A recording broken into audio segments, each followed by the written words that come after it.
Bab 201, Permainan Nelayan, Bagian 2. Nama, bereinkarnasi dengan sistem terkuat penulis. Plus mematikan mengatur ulang. Sementara Damian dan Ezio mendekati mangsanya, pertempuran di darat dan di langit menjadi lebih intens. Beberapa makhluk di hutan seperti serigala hutan, macan kumbang bersayap, dan binatang buas lainnya tertarik oleh bau darah di udara. Bison liar juga datang untuk membantu para centaur yang membantu mereka sampai batas tertentu. Soglaf berhasil menangkap beberapa hipogrif lagi yang membuat jumlah binatang yang ditangkap menjadi 8. William menyaksikan kejadian itu di udara sambil buru-buru memindahkan hipogrif ke dalam Goblin Crypt. Dia hanya bisa memberikan perawatan darurat pada makhluk yang terluka. Namun, itu sudah cukup untuk mencegah mereka mati. Karena itu masalahnya, bocah itu memutuskan untuk memindahkan mereka ke ruang bawah tanah, sehingga binatang buas yang mengincar mereka tidak akan mendapat kesempatan untuk menancapkan taring mereka ke anggota baru kawanannya. Gideon, teriak William, bawa Soglaf bersamamu. Pria yang menunggangi Wyvern di udara menganggukkan kepalanya tanda mengerti. Soglaf juga menyeringai di wajah iblisnya saat menggunakan cambuk hitam untuk mencengkeram tubuh Wyvern saat ia menukik ke tanah. Meskipun ia tidak mengatakan apapun, ada kesepahaman diam-diam di antara mereka bertiga. Mereka harus menjatuhkan sebanyak mungkin Wyvern dari langit, sehingga William dan para centaur dapat melawan mereka di tanah. Sementara itu, saat semua ini terjadi, Ezio dengan cekatan melompat dari punggung Wyvern dan muncul di sisi Blood Wyvern. Blood Wyvern menoleh dan mengunyah pria bodoh yang masih berada di udara. Ia telah melihat apa yang terjadi pada rekan-rekannya sebelumnya dan telah menjaga dirinya dari serangan diam-diam dari manusia. Sebelum rahang Wyvern bahkan dapat menutup pada pria berkerudung itu, sosok di udara berubah menjadi awan asap hitam yang terbelah menjadi 2. Asap hitam kemudian terbang menuju punggung Blood Wyvern dan bergabung bersama, menjadi utuh kembali. Ezio memegang 2 anak panah tali di kedua tangannya dan menggunakannya untuk mengikat tubuh dan leher Wyvern itu. Blood Wyvern itu marah karena pria di punggungnya berani memperlakukannya sebagai tunggangan. Ia berputar di udara dalam upaya untuk turun dari pria berkerudung itu, tetapi tidak berhasil. Ezio berdiri tegak seperti pedang di punggung makhluk itu seolah-olah dia hanya berdiri di tanah yang datar. Centaur War Chieftain menyempitkan pandangannya dan menurunkan busurnya. Melihat bahwa manusia itu mampu mengalihkan perhatian ancaman terbesar di medan perang, ia sekarang memfokuskan perhatiannya pada antek-anteknya. War Chieftain memasang anak panah di busurnya dan membidik salah satu Wyvern, meneror orang-orangnya. Beberapa detik kemudian, anak panah yang diresapi dengan energi unsur melesat melintasi langit gelap dan mengenai sisi tubuh Wyvern itu. Wyvern itu menjerit kesakitan saat mengepakkan sayapnya yang perkasa untuk terbang kembali ke langit. Sayangnya, Wyvern lain, yang membawa manusia dan binatang iblis, menekan punggungnya dan menjepitnya ke tanah. Soglaf, doppelgangernya, dan 2 pasang tangan spektral, segera bekerja dan mengikat sayap Wyvern dengan cambuk gelapnya. William menyerbu ke arah binatang yang jatuh itu saat dia memasang anak panah adamantium di busurnya yang dilapisi dengan racun ampis baena. Bocah berambut merah itu membidik leher makhluk itu dan melepaskan tembakan. Tidak seperti anak panah baja dari ras centaur, anak panah adamantium dengan mudah menembus sisik Wyvern dan menancap jauh di dalam tubuhnya. Predator puncak dari hutan aneh itu meraung kesakitan saat dia mengayunkan tubuhnya untuk melepaskan diri dari ikatannya. William menarik kembali anak panah dari tubuh Wyvern dan menggunakannya sekali lagi. Setelah berhasil menembus tubuh Wyvern sebanyak 5 kali, racun ampis baena mulai berefek. Karena itu bukan makhluk yang dapat ditambahkan kekawanan, tidak mungkin bagi William untuk menjinakkannya. Namun, langkahnya berikutnya mengejutkan Kenneth, Gideon, Soglaf, dan bahkan beberapa centaur yang datang untuk membantunya menundukkan binatang yang jatuh itu. Mama, gunakan Mega Kick, perintah William. Ella berjalan ke sisi kepala Wyvern dan memberinya tendangan kuat di kepalanya. Pukulan itu cukup kuat untuk memecahkan tengkorak Wyvern, dan membuatnya kehilangan kesadaran. Wyvern ini milikku, William mengumumkan sambil menghadapi centaur yang dikomandoi oleh Bastian. Apakah aku menjelaskannya dengan jelas? Kapten Centaur itu melirik Wyvern yang tidak sadarkan diri itu sebelum menganggukkan kepalanya. Karena kamu yang mengalahkannya, hidup dan matinya ada di tanganmu, jawab Bastian. Saya minta maaf atas apa yang telah kita lakukan sebelumnya. Meskipun ini sedikit tidak tahu malu dari pihak saya, bisakah Anda membantu kami menghadapi Wyvern yang tersisa? William menganggukkan kepalanya. Baiklah, namun, semua Werehyena yang dapat Anda bunuh akan diserahkan kepada saya. Setuju. Bagus. Setelah bertukar pikiran, Bastian memimpin para centaur untuk fokus pada Werehyena licik yang memanfaatkan keadaan mereka. William memperhatikan para centaur pergi sambil mengamati Wyvern yang tersisa di langit. Ironisnya, Wyvern lain jatuh tidak jauh dari lokasi William. Tubuhnya tertusuk oleh beberapa anak panah milik centaur War Chieftain. Wyvern itu masih hidup, tetapi kehilangan kemampuannya untuk bertarung karena luka-lukanya. William mengabaikannya karena bukan dia yang menjatuhkannya. Gideon dan Psoglaf telah kembali ke langit untuk memburu Wyvern lainnya. Awalnya, aku ingin membunuhmu, tetapi aku berubah pikiran, kata Ezio sambil menancapkan pedang pendeknya di leher Blood Wyvern. Kau akan lebih berguna sebagai tungganganku karena aku selalu bepergian mengelilingi benua. Ini adalah ke-9 kalinya Ezio menikam Wyvern itu sejak ia menunggangi punggungnya. Ia tidak menikamnya di satu lokasi. Sebaliknya, ia menusuk beberapa titik tekanan yang terletak di lehernya. Ezio berencana membuat makhluk itu pingsan karena kehilangan darah. Ia tidak membutuhkan bantuan Damian untuk menjinakkan binatang itu, karena ia memiliki senjata rahasia yang dapat digunakannya yang lebih efektif daripada kalung budak. Alasan mengapa Ezio berubah pikiran adalah karena ia selalu memburu orang. Dengan bantuan Blood Wyvern, ia akan dapat menemukan mereka dengan mudah, bahkan jika mereka melarikan diri. Sudah menjadi fakta umum bahwa tidak seorang pun dapat bersembunyi dari kejaran Blood Wyvern yang telah mengunci mereka dalam pandangannya.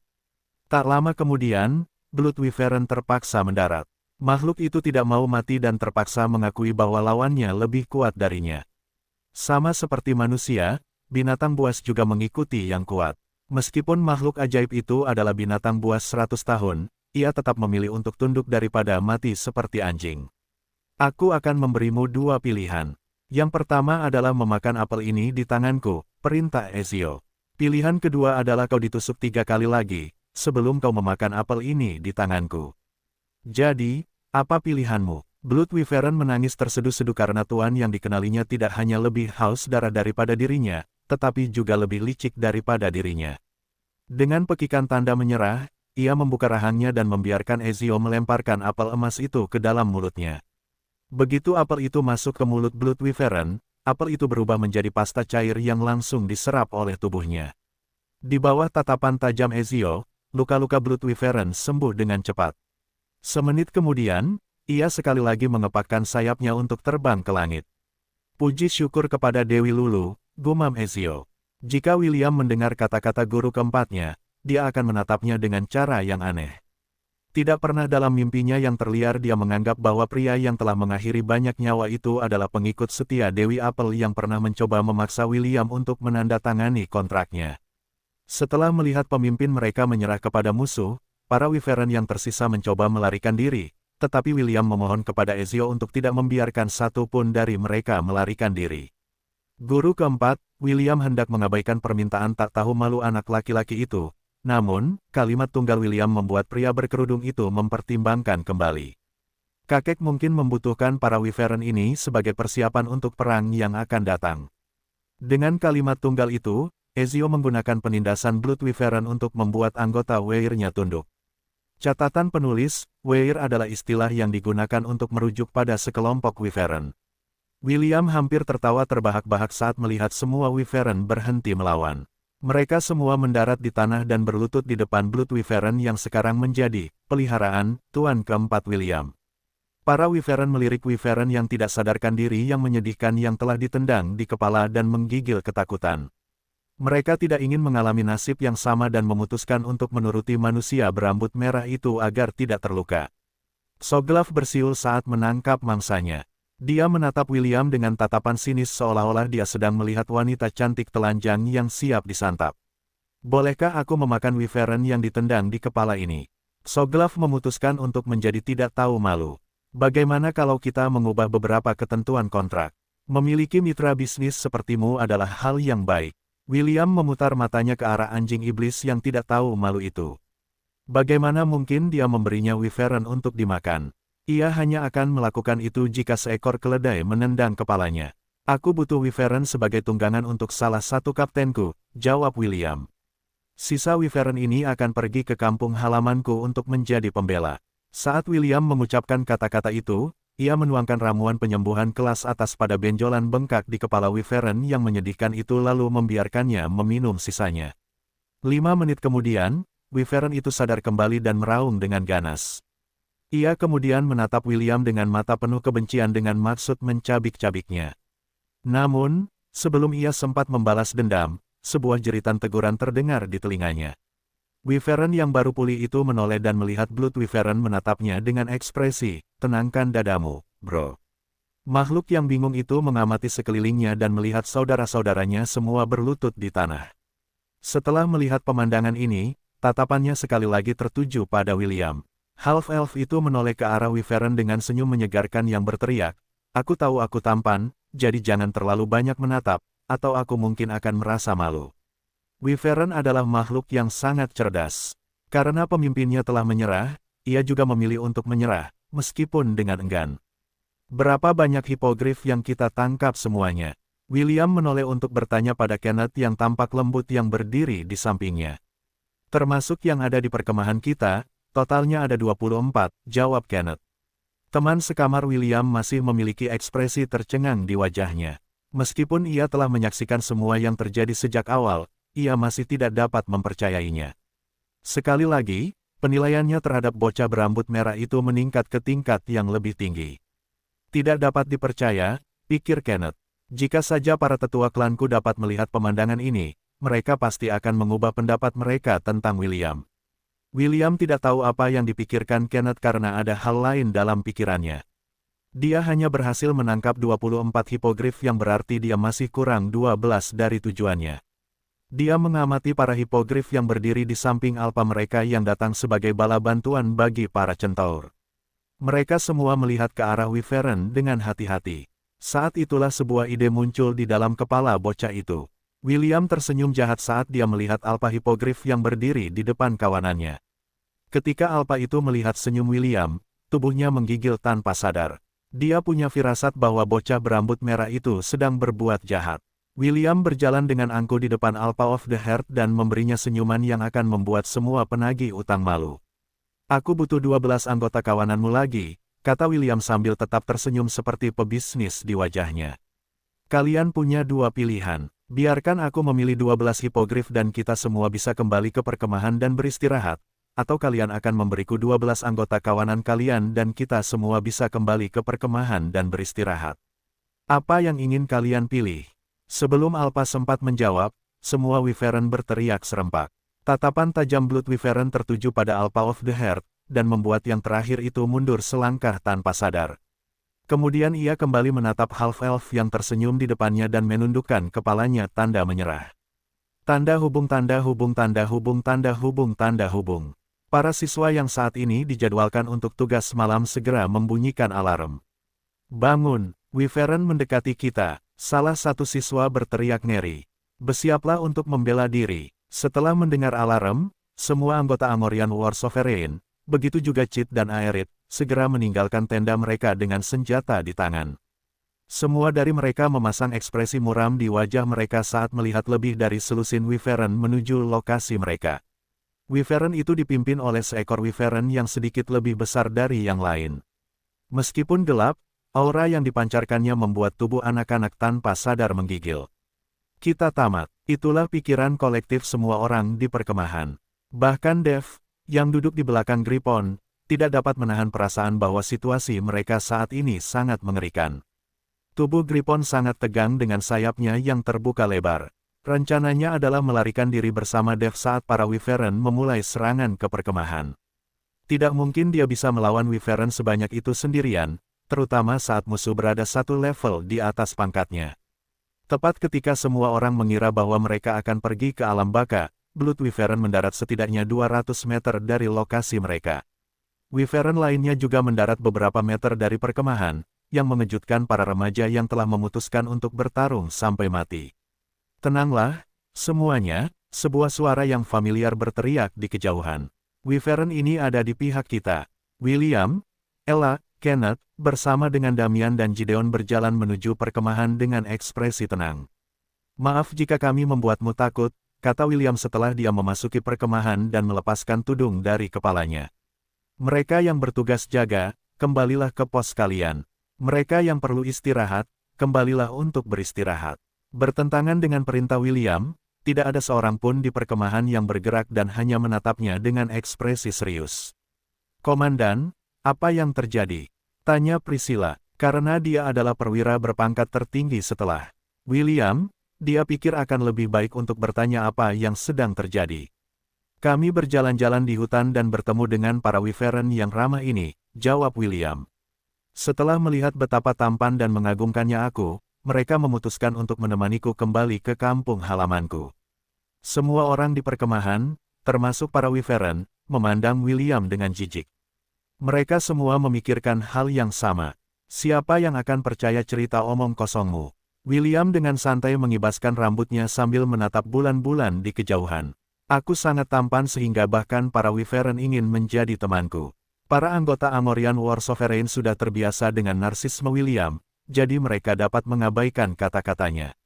Chit dan Aerith, di sisi lain, ingin mengajukan lebih banyak pertanyaan, tetapi William menggunakan otoritasnya untuk memaksa semua orang kembali ke tenda mereka untuk beristirahat. Dia tidak berniat menjawab pertanyaan siapapun dan telah memutuskan untuk menuju Lon segera setelah matahari terbit di timur. Yang tidak diketahui Chit dan Aerith adalah William tidak berniat kembali ke kediaman Swatsane bersama para Wyvern. Meskipun Swatsane tidak melakukan apapun padanya, Aramis mungkin akan berubah pikiran setelah melihat para Wyvern yang telah tunduk padanya. Untuk mencegah timbulnya konflik, Half-Elf itu memutuskan untuk meninggalkan wilayah selatan tanpa menemui Swatsane untuk ketiga kalinya. Tanda hubung tanda hubung tanda hubung tanda hubung. "Apakah ini benar-benar tidak apa-apa?" Aerith bertanya sambil melihat para Wyvern terbang ke arah barat. Di tangannya ada surat tulisan tangan yang ingin William kirimkan kembali kepada gurunya. Anak laki-laki berambut merah itu bahkan bersikeras agar dia tidak mengintipnya karena penasaran. "Baik atau tidak, apa yang bisa kita lakukan?" Chit menjawab dengan tangan disilangkan di dada. Anak itu benar-benar tahu cara makan dan lari. Henry terkekeh saat mendengar deskripsi Chit yang tepat tentang William. Memang, anak laki-laki itu seperti bandit yang makan di restoran dan kabur tanpa membayar. "Tuanku, cucu musuh bebuyutanmu tidak jatuh jauh dari pohon," pikir Henry saat para Wyvern menghilang dari pandangan. Tanda hubung tanda hubung tanda hubung tanda hubung. "Menakjubkan," seru salah satu siswa. "Jadi, begini rasanya menunggangi Wyvern. Jangan terlalu bersemangat atau kau bisa jatuh." Salah satu temannya mengomelinya karena bertingkah seperti orang desa. Namun, semua orang tahu bahwa dia juga merasa sama bersemangatnya dengan temannya. 14 Wyvern, termasuk Blood Wyvern, terbang ke arah barat dalam formasi V. Blood Wyvern memimpin formasi dan menjaga semua orang tetap dalam barisan. Di punggungnya, ada sosok sendirian, mengenakan jubah berkerudung, yang berdiri tegak seperti pedang. William memberitahu semua orang bahwa pria yang menunggangi Blood Wyvern adalah seorang pertapa yang tinggal di dalam Whimsical Forest, dan Master of the Weir of Wyverns. Dev, yang menunggangi Griffon, ditemani oleh William, Ella, dia, dan Ragnar. Semua hipogrif yang telah dijinakkan William dan telah bersedia untuk ikut bersamanya saat ini berada di dalam Goblin Crypt. Karena sebagian besar dari mereka terluka, mereka tidak layak untuk bepergian. Gembala itu memutuskan untuk kembali ke Lon secepat mungkin karena jadwal mereka sangat padat. Simon, dekan akademi, telah dengan tegas memberitahu William untuk kembali pada tanggal 18 bulan kereta perang. Saat itulah upacara pemberian gelar ksatria akan berlangsung di dalam akademi. Raja akan hadir secara pribadi untuk memberikan penghargaan dan secara resmi mengakui Ordok Ksatria William di hadapan semua bangsawan kerajaan Helan. Tentu saja, semua staf dan siswa akademi juga akan hadir untuk menyaksikan. Itu adalah acara yang sangat penting dan William harus bergegas jika dia ingin memenuhi tenggat waktu yang diberikan kepadanya. Saat ini, ia masih punya waktu 21 hari sebelum tanggal upacara pemberian gelar ksatria. William ingin agar semua luka hipogrif sembuh sebelum itu. Agar itu terjadi, ia harus meminta Life Magus dari Lon, Owen, untuk merawat anggota baru kawanannya. Tanda hubung tanda hubung tanda hubung tanda hubung tanda hubung. Pada hari kedua perjalanan mereka setelah meninggalkan hutan ajaib. Komandan, seperti apa kampung halamanmu? Tanya Dev. Rekannya, Leonhard, saat ini terbang di tengah formasi dan diperlakukan sebagai VIP kelompok itu. Sangat kasar, tetapi penuh kehidupan, jawab William. Jika kita mempertahankan kecepatan ini, kita akan tiba di kampung halamanku dalam waktu 1 jam. Jauh di lubuk hatinya, William merasa gembira. Ia bertanya-tanya bagaimana reaksi kakeknya ketika ia melihat armada udara yang telah ia rampas dari wilayah selatan dan bawa kembali ke Lon. Tentu saja, Ezio lah yang memungkinkan hal ini, tetapi karena ia adalah master keempat William, Half-Elf memutuskan untuk mengambil semua pujian tanpa malu-malu. Tiba-tiba, suara gemuruh dahsyat bergema di seluruh daratan. Luffy, si kera emas yang melindungi Lon, berdiri tegak dan meraung saat ancaman mendekat di wilayah kekuasaannya. Mata para anggota Ordo Ksatria William terbelalak kaget saat melihat si kera raksasa emas yang berjarak kurang dari 800 meter dari mereka. Blood Wyvern maju ke depan untuk menyambut si kera emas yang hampir melempar batu besar di tangannya. Ini aku, Luffy, kata Ezio saat Blood Wyvern mendekat. Ouroboros mengenali Ezio dan menurunkan batu di tangannya. Namun, ia tetap tidak menurunkan kewaspadaannya dan menatap Blood Wyvern di depannya. Penduduk kota Lon telah diperingatkan dan telah bersembunyi di dalam rumah mereka. Hanya para ahli yang berdiri di atas tembok kota dan mengamati para Wyvern dari kejauhan. Teriakan tajam bergema di langit saat Blitz, bersama dengan rekannya, John, mengitari Blood Wyvern. Ini bukan gayamu, Ezio, kata John sambil tersenyum. Kau tidak suka menonjol, jadi mengapa melakukannya dengan cara ini? Tuan muda ingin membawa Wyvern kembali ke Lon, jawab Ezio. Dia bersikeras bahwa komandan mungkin membutuhkan mereka untuk perang yang akan datang. Pandangan John tertuju pada Griffon yang perlahan mendekati mereka. William, yang duduk di punggungnya, melambai pada John dengan ekspresi puas di wajahnya. Memang, William bersikap mencolok, seperti biasa, John menggelengkan kepalanya sambil tersenyum saat dia dan Blitz kembali ke kota Lon. Setelah menyampaikan kepada penduduk kota bahwa mereka adalah pasukan yang bersahabat, semua orang keluar dari rumah mereka untuk mengagumi para Wyvern, yang sebagian besar dari mereka belum pernah lihat seumur hidup mereka. James, bersama dengan Mordred, juga muncul dengan senyum lebar di wajah mereka setelah mendengar laporan John. Pasangan ayah dan anak itu merasa bahwa William telah mengalahkan Ezio untuk menyetujui permintaannya. Meskipun begitu, mereka tetap mengacungkan 2 jempol di hati mereka kepada William karena telah memperkuat pasukan bersenjata Lon. James bahkan tertawa kecil dalam hati. Dia bertanya-tanya bagaimana musuh bebuyutannya, Aramis, akan bereaksi setelah mengetahui tentang tindakan berani yang dilakukan cucunya saat berada di wilayah kekuasaannya. Erza, aku harap kau bisa bertemu William, pikir James dengan penyesalan. Aku yakin kau akan menyetujui cucu kita ini. Dia sama seperti dirimu saat kau masih muda. Berani, banyak akal, dan sangat oportunis. James mendesah saat para Wyvern mendarat di dekat pintu masuk Lon. William telah kembali tanpa pemberitahuan dan membawa serta anggota Ordo Kesatria barunya. Nak, pastikan untuk memberi teman-teman William akomodasi terbaik, perintah James. Ya, ayah, jawab Mordred. Aku akan memastikan bahwa William tidak akan malu karena keramah tamahan kita. Keduanya sekali lagi mengamati para Wyvern di kejauhan dan bocah berambut merah yang melambaikan tangan ke arah mereka. Keduanya tahu bahwa meskipun William sangat nakal, dia memiliki keselamatan dan kemakmuran Lon di dalam hatinya. James tidak dapat menahan senyumnya setelah mendengar laporan Ezio. Ia sangat bangga dengan keberhasilan William mengalahkan murid Aramis. Sayang sekali ia tidak hadir untuk menyaksikannya secara langsung.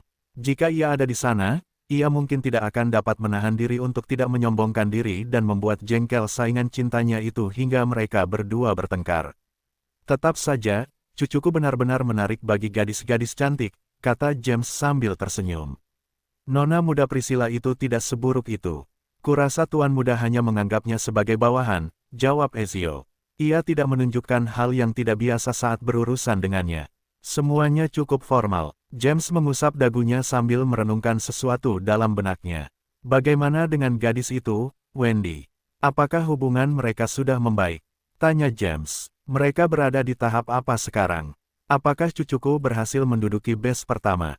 Karena ia mewarisi genku, ia seharusnya setidaknya berada di base pertama, kan?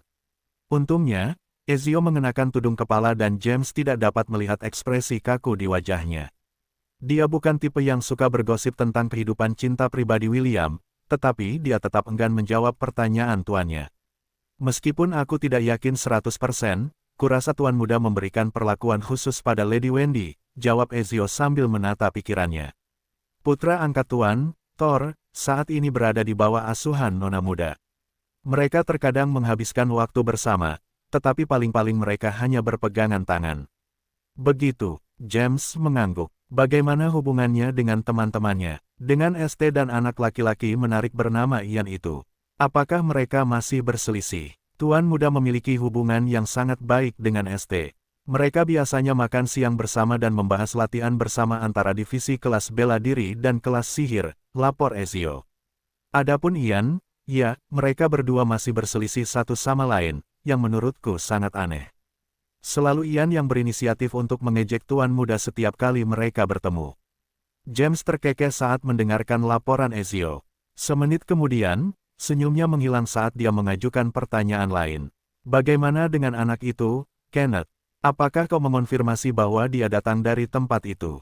Tanya James dengan mata menyipit. Ya, Ezio mengangguk. Aku sangat yakin bahwa dia datang dari tempat itu. Adapun tujuannya, adalah untuk memata-matai tuan muda. Apakah William tahu? Ya, dia hanya berpura-pura tidak menyadari agenda tersembunyi teman sekamarnya. Tuan muda bahkan mengajaknya saat dia pergi membantu suku Centaur melawan Wyvern. Seolah-olah William terang-terangan menunjukkan kemampuannya, ini juga sesuatu yang saya tidak mengerti. James bersandar di kursinya saat kerutan muncul di wajahnya. Ezio telah memberitahunya bahwa Kenneth adalah mata-mata. Mengenai mengapa dia memata-matai William, Ezio dan James hanya bisa menebak-nebak. Minta salah satu bawahanmu untuk melacak tindakan Kenneth, perintah James. Jika tujuannya adalah untuk menyakiti William, bunuh dia. Ya, Tuan. Ezio membungkuk dan menghilang dari ruangan, meninggalkan James dengan pikirannya. Apakah mereka yang berada di balik rencana ini? James bergumam sambil berdiri untuk melihat keluar jendela kamarnya. Mungkin mereka terkait, tetapi bukan dalang di balik kejadian ini. Menarik. Jadi mereka akhirnya mengawasi William. Semburat niat membunuh sekilas melintas di mata James sebelum menghilang sepenuhnya. Dia telah bertahan selama beberapa tahun terakhir dan tetap rendah hati. Namun, jika ada yang berani bergerak pada anggota keluarganya, dia pasti tidak akan menutup mata dan membasmi sumber masalah tanpa sedikit pun belas kasihan. Tanda hubung tanda hubung tanda hubung tanda hubung tanda hubung. Betapa mahalnya, Owen bermain-main dengan janggutnya sambil melihat para hipogrif yang terluka yang saat ini berada di luar kediaman Selin. Bisakah mereka menumbuhkan kembali anggota tubuh dan sayap mereka? Tanya William. Mereka bisa menumbuhkan kembali sayap mereka, sedangkan untuk anggota tubuh mereka, Owen menyentuh salah satu hipogrif yang telah kehilangan kaki belakangnya dengan lembut. Kita perlu meminta bantuan dari orang lain. Namun, orang itu pasti akan meminta bayaran tinggi untuk jasanya. Aku tidak keberatan dengan harganya, tetapi apakah kita memiliki life mage lain di Lon selain kamu? Tanya William. Alasan mengapa dia membawa hipogrif yang terluka kembali ke Lon adalah karena Owen adalah life magus yang kuat.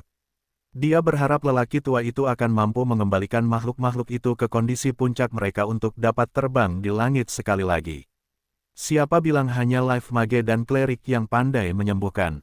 Owen tersenyum. Kau sudah mengenalnya, William. Bahkan, kau sangat mengenalnya. Benarkah? William memiringkan kepalanya ke samping. Oke, ayo kita temui dia. Semakin cepat mereka kembali ke kondisi puncak mereka, semakin cepat aku bisa kembali ke akademi. Owen terkekeh dan menganggukkan kepalanya.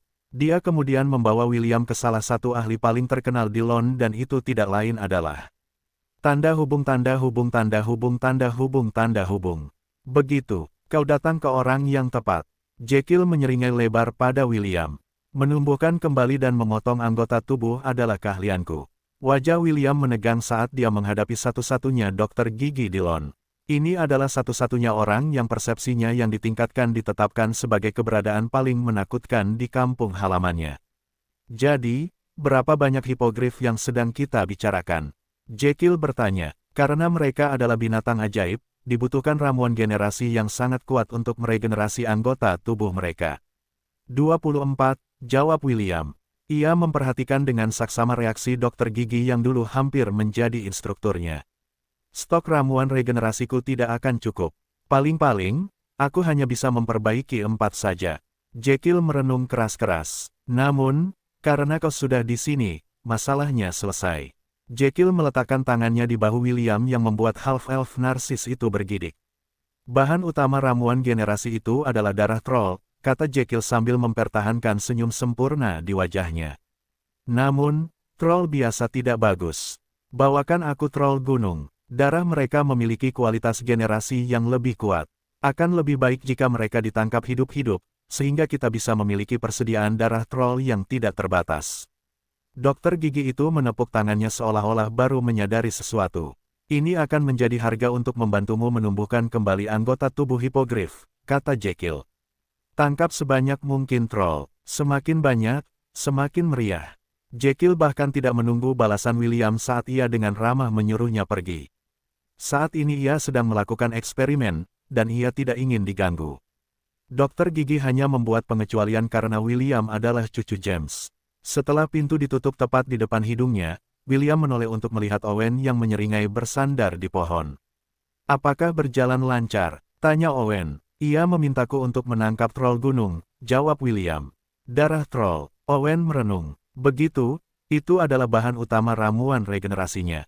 Sekarang masuk akal. Aku bertanya-tanya bagaimana ia membuat ramuan ajaib itu saat itu. Jekyll adalah seorang alkemis bagi orang luar dan seorang alkemis gila bagi mereka yang telah mengenalnya selama bertahun-tahun. Eksperimennya berkisar dari yang aneh hingga yang tidak dapat dijelaskan. Terkadang, bahkan ia tidak tahu hasil eksperimennya. Meski begitu, Jekyll telah mendapatkan tempatnya sebagai salah satu individu yang paling ditakuti di Lon. Seorang dokter gigi di siang hari, dan seorang alkemis gila di malam hari. Dia adalah orang yang ditakuti oleh anak-anak dan orang dewasa. William dan Owen berpisah karena Life Magus masih harus berkeliling kota dan menyembuhkan penyakit warga. William, di sisi lain, pergi mencari bawahannya. Dia memutuskan untuk menggunakan kesempatan itu untuk berburu troll gunung dan melatih para kesatrianya pada saat yang sama. Namun, sebelum mereka secara resmi memulai ekspedisi perburuan mereka, dia perlu melakukan sesuatu terlebih dahulu. Bocah berambut merah itu tahu bahwa hanya dengan menggunakan kekuatan mereka, mustahil bagi mereka untuk menangkap troll gunung di alam liar. Dia pernah melawan satu di masa lalu, dan tahu betapa tangguhnya itu. Karena tingkat kesulitannya, dia memutuskan untuk mencari Conrad untuk meningkatkan peluang keberhasilan mereka. Conrad, ada sesuatu yang sangat penting untuk kukatakan padamu. Ikuti aku, perintah William. Conrad menganggukkan kepalanya dan mengikuti komandannya menuju sisi timur Lon tempat para Wyvern ditempatkan. Setelah melihat prestasi luar biasa William, kekaguman Conrad padanya tumbuh pesat. Meskipun tidak sefanatik kekaguman Dev terhadap Half-Elf, perasaannya tidak terlalu jauh. Jika memungkinkan, dia juga ingin tetap menjadi bawahan William untuk meningkatkan posisinya di dalam Night Order. Setelah tiba di sarang Wyvern sementara, William menghadapi Wyvern yang ditendang Ella di dalam hutan aneh. Wyvern itu menatap William dengan ekspresi tidak menyerah. Meskipun enggan menjadi tunggangan, dia tidak punya pilihan dalam masalah ini. Pemimpin mereka telah tunduk pada manusia. Jika dia memberontak, Blood Wyvern tidak akan menunjukkan belas kasihan dan memakannya. Dengan ancaman kematian yang membayangi kepalanya, Wyvern itu memutuskan untuk menerima nasibnya dengan enggan. Mulai sekarang, Wyvern ini akan menjadi rekanmu, kata William. Namun, apakah kau mampu menjinakkannya atau tidak, itu tergantung pada kemampuanmu. Conrad menatap Wyvern itu dengan tatapan tajam. Ia selalu ingin menjadi seorang ksatria naga, dan Wyvern juga dianggap sebagai naga di kalangan bangsawan. Memburu naga berdarah murni sangatlah sulit. Selain itu, mereka sangat mirip dengan Pegasus yang akan bertarung mati-matian dengan mereka yang berani menggunakan mereka sebagai tunggangan. Mereka adalah makhluk yang sangat sombong dan mereka lebih baik mati daripada harus ditunggangi seseorang. Itulah sebabnya Wyvern menjadi hal terbaik berikutnya. Meskipun mereka adalah makhluk yang sombong, mereka tidak akan melakukan bunuh diri seperti naga jika ada yang menunggangi punggung mereka dan menginjak-injak harga diri mereka. Mereka yang mampu menjinakkan dan menunggangi Wyvern disebut ksatria naga, dan itulah impian terbesar Conrad. Menjadi seorang ksatria naga dan menunjukkan kepada semua orang yang telah mengejeknya di masa lalu bahwa ia bukanlah bocah tak berdaya yang tidak dapat melakukan apapun tanpa dukungan keluarganya. Coba tunggangi dia, perintah William sambil menyilangkan tangan di dada. Conrad tersenyum dan mencoba menunggangi punggung Wyvern itu, tetapi Wyvern itu mendorongnya. Binatang itu tidak menyakitinya, tetapi hanya mencegahnya untuk naik ke punggungnya. Remaja laki-laki itu mencoba lagi, tetapi Wyvern itu menolaknya. William menyaksikan kejadian ini dengan ekspresi tenang. Namun, jauh di dalam hatinya, dia tertawa terbahak-bahak. Sebelum dia pergi mencari Conrad, dia sudah berbicara dengan Wyvern itu dan memberinya perintah. Kecuali dia memberi sinyal, dia akan menolak upaya Conrad untuk menungganginya. Meskipun ini adalah tindakan yang sangat tidak tahu malu dari pihak William, dia tetap melakukannya. Mengapa? Karena dia tahu bahwa Conrad sangat menginginkan kekuasaan. Dia sudah melihat betapa ambisiusnya anak itu. William tidak membenci orang-orang yang ambisius. Bahkan, dia menyambut mereka dengan sepenuh hati. Jika Conrad benar-benar ingin naik pangkat menjadi bangsawan, dia perlu mendapatkan pahala dan prestasi lainnya. Untuk itu, dia membutuhkan kekuasaan dan pengaruh. Dan saat ini, satu-satunya orang yang dapat memberinya kekuasaan dan pengaruh yang dia inginkan tidak lain adalah William. Setelah ditolak berkali-kali, Conrad mulai merasa putus asa. Sebelumnya, ia tahu bahwa untuk menjadi seorang ksatria naga, Anda harus terlebih dahulu mengakui Anda sebagai pasangannya. Melihat Wyvern itu bersikeras menolaknya, putra ketiga Marquese itu merasa ingin menyerah. Melihat ekspresi sedihnya, William tahu bahwa sekaranglah saatnya untuk menawarkan wortel yang tidak akan bisa ditolak oleh bangsawan muda itu. Aku punya cara agar Wyvern itu mengakui Anda sebagai tuannya, kata William dengan santai. Pertanyaannya adalah, apakah Anda bersedia membayar harganya? Conrad menoleh untuk melihat komandannya yang menatapnya dengan ekspresi serius. Ia tidak tahu bagaimana William bisa membuat para Wyvern ini tunduk padanya, tetapi ia bersedia membayar harganya jika itu akan membuat mimpinya menjadi kenyataan. Berapa harga yang harus kubayar, Komandan? Tanya Conrad. Apakah Anda ingin saya menjadi pelayan Anda? Budak Anda? William menggelengkan kepalanya. Aku tidak butuh budak, yang kubutuhkan adalah seorang ksatria. Conrad Ken Carton, apakah kau bersedia menjadi kesatriaku? Tuan, aku sudah menjadi kesatriamu sebagai anggota ordo kesatriamu, jawab Conrad. Apakah ada perbedaan antara menjadi ksatria ordomu dan menjadi kesatriamu? Tentu saja ada perbedaan, jawab William. Meskipun semua orang yang bergabung dengan penguasa perang Amorian akan menjadi bagian dari ordo ksatria kami, yang kumaksud adalah ksatria sejatiku. Saat ini, aku hanya memiliki satu ksatria sejati di ordo dan itu tidak lain adalah Dev. Conrad mengingat kembali perubahan yang dirasakannya saat melihat Dev kembali bersama William hari itu. Kepercayaan diri dan karisma baru yang dipancarkan Dev sangat berbeda dari saat ia masih menjadi bawahan Conrad. Meskipun ia masih bocah gemuk yang dikenalnya, ia telah berubah, dan Conrad harus mengakui bahwa perubahan itu menjadi lebih baik. Conrad juga teringat kata-kata yang Dev katakan kepadanya secara sepintas. Tanda hubung tanda hubung tanda hubung tanda hubung tanda hubung. Tapi, kuharap suatu hari nanti kau akan menjadi kekuatan Sir William, kata Dev dengan ekspresi serius. Aku menantikan hari itu. Tanda hubung tanda hubung tanda hubung tanda hubung tanda hubung. Begitu, jadi ini yang kau maksud ketika kau mengatakan kata-kata itu kepadaku, Dev, pikir Conrad sambil menatap anak laki-laki berambut merah di depannya. Sebagai putra seorang bangsawan, Conrad adalah orang yang sombong. Ia tidak akan membiarkan dirinya melayani seseorang yang pangkatnya lebih rendah darinya. Jika orang lain menawarinya kesempatan untuk melayani di bawah mereka, bahkan jika itu adalah seorang duke, ia mungkin tetap akan menolaknya. Namun, William berbeda. Dalam benaknya, Half-Elf hanyalah seorang penggembala. Seorang gembala yang secara ajaib memenangkan gelar kepala prefek divisi kelas bela diri. Seorang gembala yang memimpin serangan terhadap Dungeon Outbreak dan membalikkan keadaan pertempuran. Seorang gembala yang mengalahkan murid Sword Saint dalam pertarungan. 1 lawan 1. Conrad merasakan darahnya membara di dalam tubuhnya. Ia ingin mampu mencapai prestasi yang sama seperti William. Ia ingin menjadi seseorang seperti William yang mampu berdiri di atas yang lain, terlepas dari latar belakangnya yang miskin. Anak laki-laki dengan rambut coklat kemerahan, dan mata coklat, berlutut di tanah dengan satu lutut. Ia menekan tinjunya yang terkepal di dadanya sambil menundukkan kepalanya untuk menunjukkan rasa hormat kepada komandannya. William melangkah maju dan memanggil Rongominiat dari cincin penyimpanannya. Ia menurunkan tombak dan menepuk bahu kiri Konrad dengan ringan. Atas nama Dewa Segala Bidang, Gavin, dan Dewi Ksatria, Astrid, aku memberimu hak untuk memanggul senjata dan kekuatan untuk menegakkan keadilan, kata William dengan nada yang benar. Semoga kau melindungi yang tidak bersalah dan menggunakan kekuatanmu untuk menegakkan kehormatan penguasa dan rakyatmu.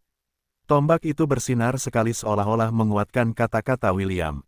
Saya, Conrad Ken Carton, dengan ini menyatakan kesetiaan saya yang tak pernah pudar kepada Sir William von Ainsworth, Conrad berjanji. Saya bersumpah atas nama saya bahwa saya akan melayani Anda dengan segala daya saya dan menjunjung tinggi kehormatan Anda sebagai seorang ksatria penguasa perang Angorian. William menepuk bahu kanan Konrad dengan ringan sebelum mengangkat tombaknya sekali lagi ke langit. Bangkitlah, kesatriaku, dan tegakkan sumpah yang telah Anda buat hari ini, kata William. Semoga keberanian dan kepahlawanan Anda menerangi dunia untuk selamanya. Rongominiat menghujani Konrad dengan kecemerlangan emas.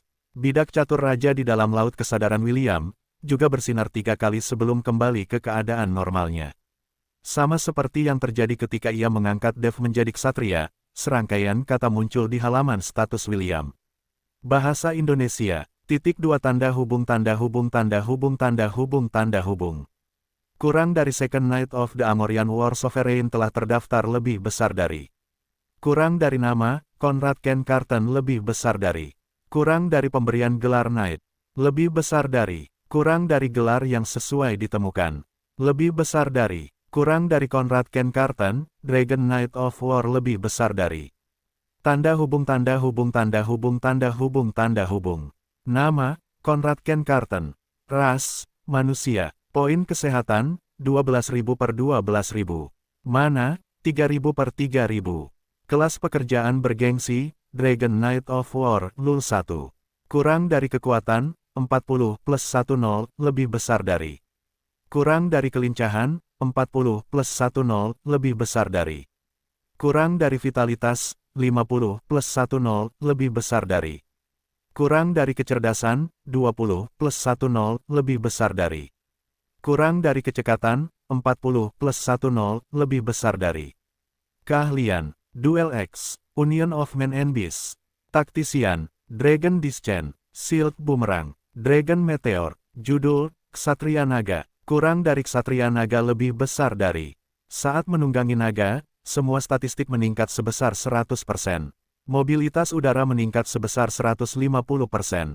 Dapat menggunakan Dragon Fury 3X sehari. Tanda hubung tanda hubung tanda hubung tanda hubung tanda hubung. Statistiknya lebih kuat dari Dev, pikir William sambil melihat statistik Conrad. Kurasa ini sudah diduga karena perannya adalah pelopor. Sementara William sedang memeriksa keterampilan Conrad, yang terakhir melihat tangannya dengan ekspresi terkejut. Conrad bisa merasakan gelombang kekuatan yang mengalir di sekujur tubuhnya. Dia kemudian menatap William yang dia kenali sebagai tuannya yang baru. Bocah berambut merah itu masih memegang Rongominiat di tangannya dengan ujungnya menunjuk ke langit. Dia sepenuhnya mengerti bahwa kekuatan barunya itu karena sumpahnya untuk menjadi ksatria sejati William. Conrad membungkuk hormat kepada tuannya yang baru sebelum menoleh untuk melihat Wyvern yang telah berulang kali menolaknya. Bocah muda itu berjalan ke arahnya dengan ekspresi, biarkan aku melihat apakah kamu berani menolakku kali ini, di wajahnya. Wyvern itu secara naluriah mundur selangkah karena nalurinya mengatakan bahwa anak muda di depannya memiliki kemampuan untuk membuatnya tunduk sekarang. Wyvern lainnya juga mundur karena takut Conrad akan memilih mereka sebagai pasangannya. Conrad berjalan dengan langkah yang sama dan berhenti 2 meter dari Wyvern itu. Dia kemudian mengangkat tangannya seolah memberi isyarat kepada Wyvern itu untuk menundukkan kepalanya dan mengakuinya sebagai pasangan barunya. Wyvern itu menatap anak laki-laki itu selama 1 menit penuh sebelum menundukkan kepalanya sebagai tanda tunduk. Conrad menekan tangannya ke kepala Wyvern itu dan ikatan di antara keduanya resmi terbentuk. Anak laki-laki itu mendesah lega ketika Wyvern itu mengenalinya sebagai penunggangnya. Dia merasa bahwa ini hanyalah awal dari perjalanan yang akan membuatnya menjadi pria yang dia inginkan. Tanda hubung tanda hubung tanda hubung tanda hubung tanda hubung.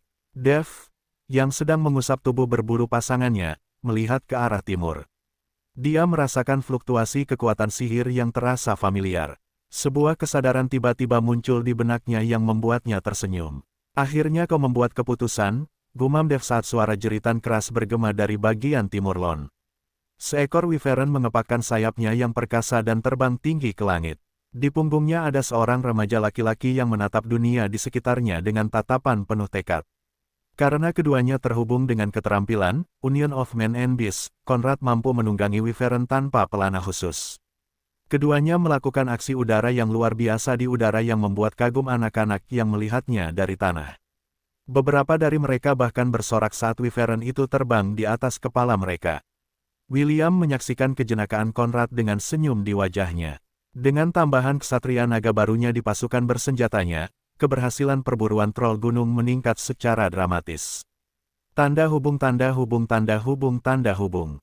Sehari setelah Conrad diangkat menjadi ksatria, William membawa para perwiranya dan 12 bawahannya untuk memburu para troll gunung. Ia juga mengajak Gideon untuk bergabung dengan mereka karena Gideon adalah seorang bistamer yang ahli dalam hal makhluk darat. Alasan mengapa ia hanya membawa 12 kesatria dalam perjalanan ini adalah karena hanya ada 12 hipogrif yang mampu tampil dalam kondisi puncak mereka. Mereka adalah para hipogrif yang, secara sukarela, ikut dengan William setelah ia menggertak Alpha dari kawanan untuk menyetujui permintaannya. Ia memilih mereka yang berpengalaman dalam menunggang kuda, karena, secara teknis, hipogrif mirip dengan kuda. Selain itu, akan lebih baik untuk melatih para kesatrianya untuk menunggangi kuda ajaib ini sesegera mungkin. Mencari troll gunung bukanlah hal yang mudah, terutama di wilayah barat kerajaan Helan. Untungnya, ia memiliki sistem yang memungkinkannya untuk menentukan lokasi tempat-tempat yang memungkinkan terdapat sarang troll. Ironisnya, tempat terdekat berada di dekat Pantheon of Courage tempat William bertemu St. Setelah menempuh perjalanan selama 2 hari, mereka akhirnya tiba di tempat tujuan. Selama perjalanan, William memastikan bahwa para kesatrianya telah terbiasa dengan tunggangan baru mereka dan mampu melakukan manuver udara dasar. Awalnya, William berencana untuk memberikan gelar kesatria kepada mereka seperti yang telah dilakukannya kepada Dev dan Conrad, tetapi tidak jadi melakukannya. Alasannya, ia ingin menjadikannya sebagai insentif bagi mereka yang tampil luar biasa di bawah ordo kesatria miliknya. Ini akan memberikan dorongan kepada bawahannya untuk melakukan yang terbaik dengan harapan bahwa mereka akan diberi penghargaan atas jasa mereka. Kurang dari 3 troll gunung terdeteksi 2 km jauhnya dari lokasi kami. Lebih besar dari, dimengerti, William memberikan perintahnya dan Dev membimbing rekannya untuk pergi ke arah itu. Tidak butuh waktu lama bagi mereka untuk melihat 3 troll gunung tergeletak di tanah, tertidur. Entah mengapa, ketiga troll itu tampak sangat familiar bagi William. Mereka tampak persis sama dengan troll gunung yang menyerang perkemahan mereka saat mereka menuju kuil untuk memanjatkan doa kepada para dewa. Bagaimana menurutmu, Mama? Meyeh, mereka, kan? Ella menganggukkan kepalanya. Meskipun sudah bertahun-tahun berlalu sejak saat itu, naluri binatangnya mengatakan bahwa mereka adalah troll yang sama yang mereka lawan terakhir kali. William menyeringai jahat saat dia melihat ke bawah ke arah troll yang tertidur di tanah. Matanya berteriak, sudah waktunya balas dendam, dasar jalang. Sambil menepuk kepala Ragnar, yang tertidur di pangkuannya. Saat ini, dia sedang duduk di kereta terbang yang ditarik oleh Griffon milik Dev, Leonhard. Dev saat ini bertugas sebagai kusir kereta, karena William tidak mengizinkannya untuk bergabung dalam operasi. Dia ingin anggota Ordo Ksatria lainnya melatih kerja sama tim mereka dan menangkap para troll di bawah kepemimpinan Priscilla. Conrad saat ini mempertahankan posisinya sejauh 1 mil dari lokasi mereka karena William tidak ingin kehadiran wyvern membuat para troll gunung berlarian. Baiklah, Wakil Komandan, saatnya Anda bersinar, kata William sambil menoleh untuk melihat gadis cantik berambut hitam yang duduk di dalam kereta bersamanya. Priscilla menganggukkan kepalanya, dan membuka pintu kereta. Mereka saat ini berada 2 km di atas tanah, tetapi wanita muda itu tidak berkedip dan melompat keluar dari kereta. Dia tahu apa tujuan William, tetapi situasi saat ini tidak memungkinkannya untuk menjadi pengamat. Keluarlah, Braya, teriak Priscilla. Sebuah lingkaran sihir muncul di bawahnya dan seekor hipogrif bersayap emas muncul untuk menangkapnya di tengah penerbangan. Aku merindukanmu, kata Priscilla sambil menepuk leher rekan kepercayaannya. Braya, menjerit pelan, seolah memberitahu pasangannya bahwa dia merasakan hal yang sama. Alpha Hippogriff berputar sekali di udara sebelum terbang menuju formasi Hippogriff yang melindungi kereta William. Komandan penguasa perang Amorian telah memberitahu para kesatrianya bahwa orang yang akan memimpin operasi itu tidak lain adalah Priscilla. Semua orang menunggu perintah wakil komandan mereka saat mereka mengatur ulang formasi mereka untuk mengikuti pimpinannya. Tim Alpha dan tim Bravo, pastikan kedua troll itu tidak akan dapat membantu pemimpin mereka, perintah Priscilla. Tim Charlie dan tim Delta, ikuti aku untuk menangkap pemimpin troll. Ya, kedua belas ksatria udara itu terbagi menjadi 3 tim dan menyerang target mereka masing-masing. Mereka semua dilengkapi dengan busur dan anak panah untuk perlahan-lahan mengurangi kekuatan target mereka. Setiap anak panah mereka dilapisi dengan racun ampis baena, ini akan memungkinkan mereka untuk menetralkan troll dan membawa mereka kembali ke Lon. Para troll yang sedang tidur di tanah terbangun ketika mereka merasakan beberapa kehadiran turun ke arah mereka dari langit.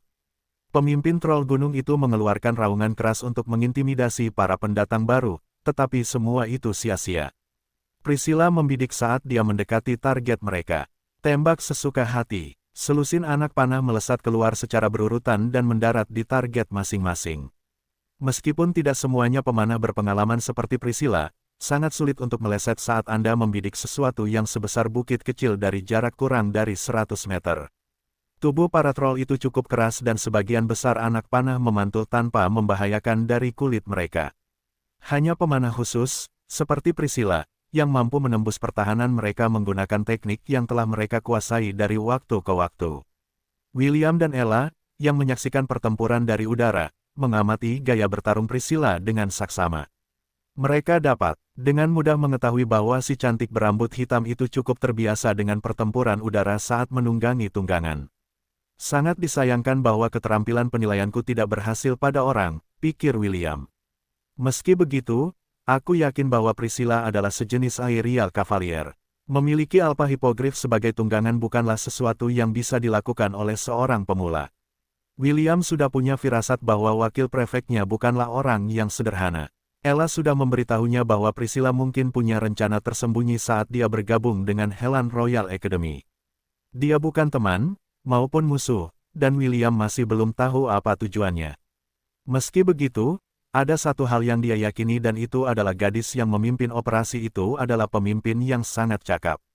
Dia dengan mudah memojokkan 3 troll gunung, dan tidak ada dari mereka yang mampu melepaskan diri dari pengepungannya. Para troll itu tidak dapat mengenai Hippogriff dan penunggangnya karena mereka menjauhkan diri dengan benar dari jangkauan serangan troll gunung. Karena frustrasi, salah satu troll melemparkan tongkat kayu mereka ke Hippogriff, tetapi yang terakhir berhasil menghindarinya pada detik terakhir. Karena putus asa, ia mencoba lari, tetapi efek racun ampis baena mulai berefek. Priscilla telah menembak ketiga troll gunung itu dengan 3 anak panah yang masing-masing dilapisi dengan racun yang kuat. Rencananya adalah menunggu racunnya berefek sebelum mereka mengikat binatang buas itu untuk menyeret mereka kembali ke Lon. Pergerakan troll yang telah melemparkan tongkatnya mulai menjadi lamban, tetapi ia masih berusaha sebaik mungkin menggerakkan kakinya untuk melarikan diri. Namun, tim yang ditugaskan untuk itu tidak mengalah dalam serangan mereka. Mereka terus menghujani troll gunung itu dengan anak panah hingga ia hampir berubah menjadi bantalan jarum. Hal yang sama terjadi pada 2 troll lainnya. Bahkan sang pemimpin mulai menunjukkan tanda-tanda kelelahan. Binatang kelas B yang perkasa itu diganggu oleh para remaja sampai mereka akhirnya berhenti bergerak.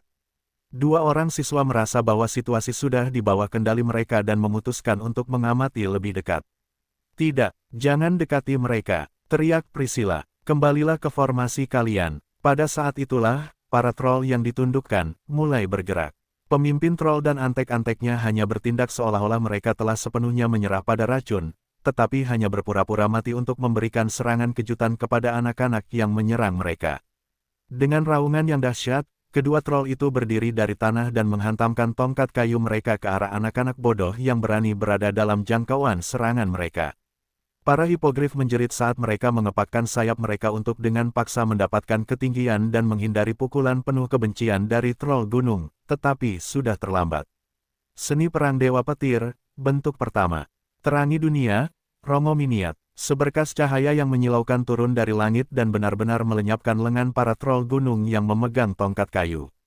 Kedua troll itu menjerit kesakitan saat mereka berguling-guling di tanah karena luka-luka mereka. Kedua anak laki-laki itu, dan tunggangan mereka, mampu terbang kembali ke tempat yang aman berkat campur tangan William yang tiba-tiba. Priscilla menoleh ke arah kereta terbang yang perlahan turun ke tanah. Berdiri di atasnya adalah William yang memegang tombak adu jotos yang berkilauan dengan kecemerlangan keemasan. Thomas, Ryan, kalian berdua akan diberi hukuman disiplin nanti, kata William dengan ekspresi serius. Lakukan itu lagi dan aku akan mengeluarkan kalian dari ordo kesatriaku. Apakah aku sudah menjelaskannya dengan jelas? Ya, Tuan. Kedua anak laki-laki itu menundukkan kepala karena malu. Keduanya menyesali tindakan mereka. Mereka hanya melakukannya untuk pamer kepada teman-teman mereka, tetapi mereka tidak menyangka bahwa para troll itu hanya berpura-pura. Semenit kemudian, sebuah kehadiran yang kuat turun dari langit. Conrad memerintahkan Wyvern untuk mendarat di tanah di samping kereta William. Ketiga troll itu segera bertindak ketika binatang buas yang kuat itu melotot ke arah mereka. Meskipun mereka memiliki kemampuan generasi yang kuat, mereka tidak ingin berhadapan dengan Wyvern yang dapat melepaskan napas naga dan mengubah mereka menjadi arang. Anehnya, mereka mampu menahan racun ampis baena, komentar Gideon. Troll gunung memang tahan terhadap sebagian besar racun. Tuan muda, haruskah saya mengurus mereka? Ya, William mengangguk. Kita tidak ingin mengalami kecelakaan lagi di sepanjang jalan. Gideon tersenyum dan pergi untuk menghadapi tiga troll yang gemetar ketakutan. Bahkan, meskipun dia tidak menaklukkan mereka, Bistamer yakin bahwa mereka tidak punya nyali untuk melawan, akan tetapi, untuk membuat William tenang, dia tetap memutuskan untuk mengikat mereka menggunakan kemampuannya. Setelah mengamankan tiga troll, perjalanan 3 hari kembali ke Lon pun dimulai. Jekyll sangat senang menerima 3 spesimen yang sangat sehat untuk eksperimennya. Jika para troll tadinya takut pada Wyvern, kini mereka benar-benar takut karena insting mereka mengatakan bahwa pria yang tersenyum di hadapan mereka lebih kuat daripada naga berdarah murni. Mereka bahkan mulai menangis terseduh-seduh ketika dokter gigi mulai menepuk-nepuk tubuh mereka satu per satu untuk memeriksa apakah ada kelainan. William telah meninggalkan tempat kejadian tepat setelah ia menyerahkan para troll Gunung Malang itu kepada pemilik baru mereka. Ia tidak ingin melihat metode apa yang akan digunakan Jekyll untuk mengambil darah dari tubuh mereka.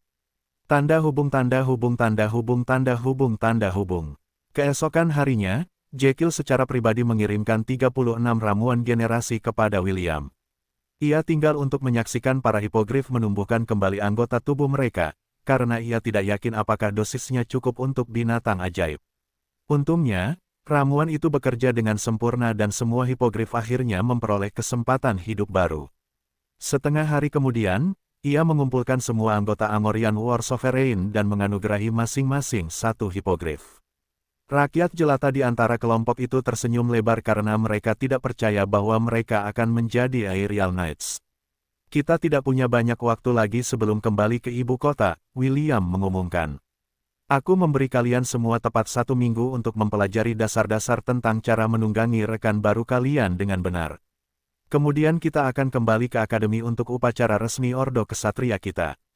William mengamati wajah para perwira dan bawahannya.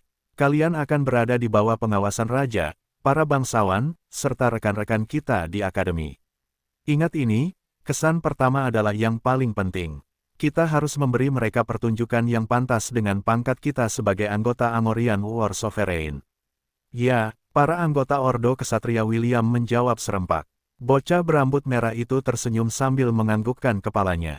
Kita harus membuat pertunjukan yang mengesankan. Dengan begitu, kita bisa merekrut beberapa siswa dari divisi sihir dan roh. Yang ingin diciptakan William adalah Ordo Ksatria elit yang menggabungkan semua divisi yang berbeda di akademi. Untuk mewujudkannya, ia harus menggunakan umpan yang cocok untuk menarik mereka. Melihat para Wyvern, Griffon, dan Hippogriff di sekitarnya, William yakin bahwa ini adalah godaan yang akan sangat sulit ditolak oleh siapapun. Aku akan pergi ke ibu kota terlebih dahulu. Mordred menepuk bahu William. Kau yakin tidak mau ikut denganku? William menggelengkan kepalanya. Aku masih harus melatih mereka, Paman. Mereka masih belum memenuhi standarku. Mordred menatap 36 hipogrif di langit. Mereka saat ini sedang berlatih formasi udara bersama Wyvern dan Griffon. Mereka masih punya waktu 10 hari lagi sebelum upacara pemberian gelar ksatria, tetapi Mordred harus pergi ke ibu kota lebih awal karena James memintanya untuk menjalankan beberapa tugas.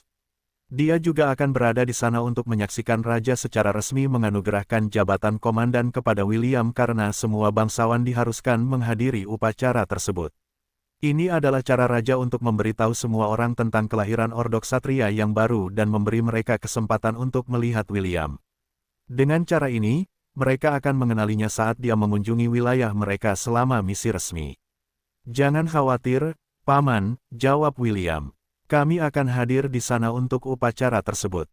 Beritahu kakak Matthew dan kakak Leah bahwa aku baik-baik saja dan mereka tidak perlu khawatir tentangku. Baiklah, Mordred mengangguk. Sampai jumpa di ibu kota. Semoga perjalananmu aman, Paman. Kau juga. Tanda hubung tanda hubung tanda hubung tanda hubung. Di dalam Akademi Kerajaan Helan, Ordok Ksatria baru, Carter mengangkat sebelah alisnya, dan pemimpinnya adalah kelas 1 dari divisi bela diri.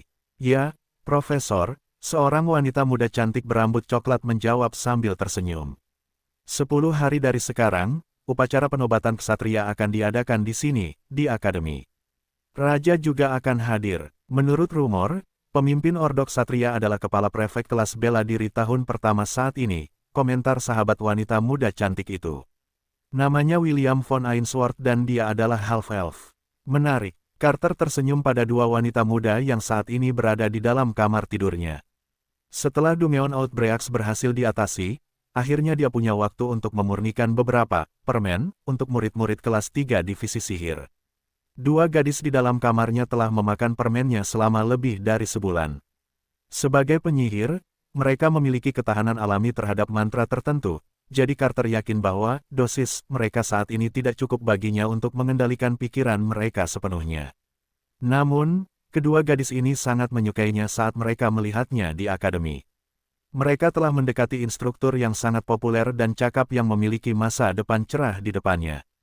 Gadis berambut coklat itu adalah putri tunggal seorang markes dan sahabatnya adalah putri dari kepala kelompok pedagang di wilayah mereka. Mereka berdua dekat sejak kecil dan terdaftar di akademi pada waktu yang sama.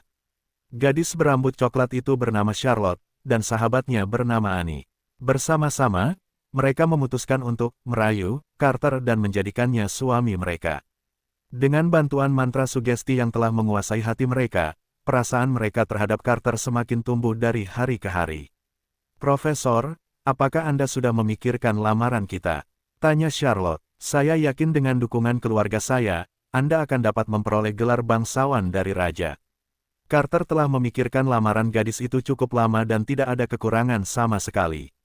Menikah dengan putri tunggal seorang markes tidaklah buruk, pikir Carter. Saya akan dapat menggunakan pengaruh keluarganya untuk mengumpulkan lebih banyak pengikut demi kepentingan tuanku. Selain itu, gadis ini dan temannya memiliki tubuh yang bagus. Saya tidak sabar untuk mencobanya. Saya tidak keberatan menikahi Anda, tetapi saya bermaksud untuk memiliki banyak istri, jawab Carter. Apakah Anda setuju dengan itu? Berapa banyak istri yang Anda rencanakan, Profesor? Tanya Charlotte. Merupakan hal yang sangat umum bagi para bangsawan untuk memiliki banyak istri. Charlotte dan temannya memahami hal ini dan telah mempersiapkan diri untuk itu. Satu-satunya syarat adalah mereka harus menjadi istri pertama dan kedua Carter. Carter berpikir dan membuka tangannya. Tidak lebih dari 5. Charlotte dan Annie saling bertukar pandang sebelum menganggukkan kepala. Saya setuju dengan syarat Anda, Profesor, kata Charlotte dengan ekspresi penuh kerinduan. Jika Anda mau, kami bahkan dapat membantu Anda meyakinkan gadis-gadis yang Anda pilih untuk menjadi istri Anda yang lain. Yang saya minta hanyalah Anda memberi kami perlakuan khusus. Carter membelai sisi wajah cantik Charlotte dan mengagumi kehalusannya. Perlakuan khusus seperti apa yang Anda inginkan dari saya? Didorong oleh pertanyaan Carter, Charlotte memutuskan untuk mengambil kesempatan dan bergerak mendekat. Dia kemudian mengecup bibir Carter dengan ringan sebelum seluruh wajahnya menjadi merah karena malu. Gadis yang sangat polos, Carter tertawa dalam hati.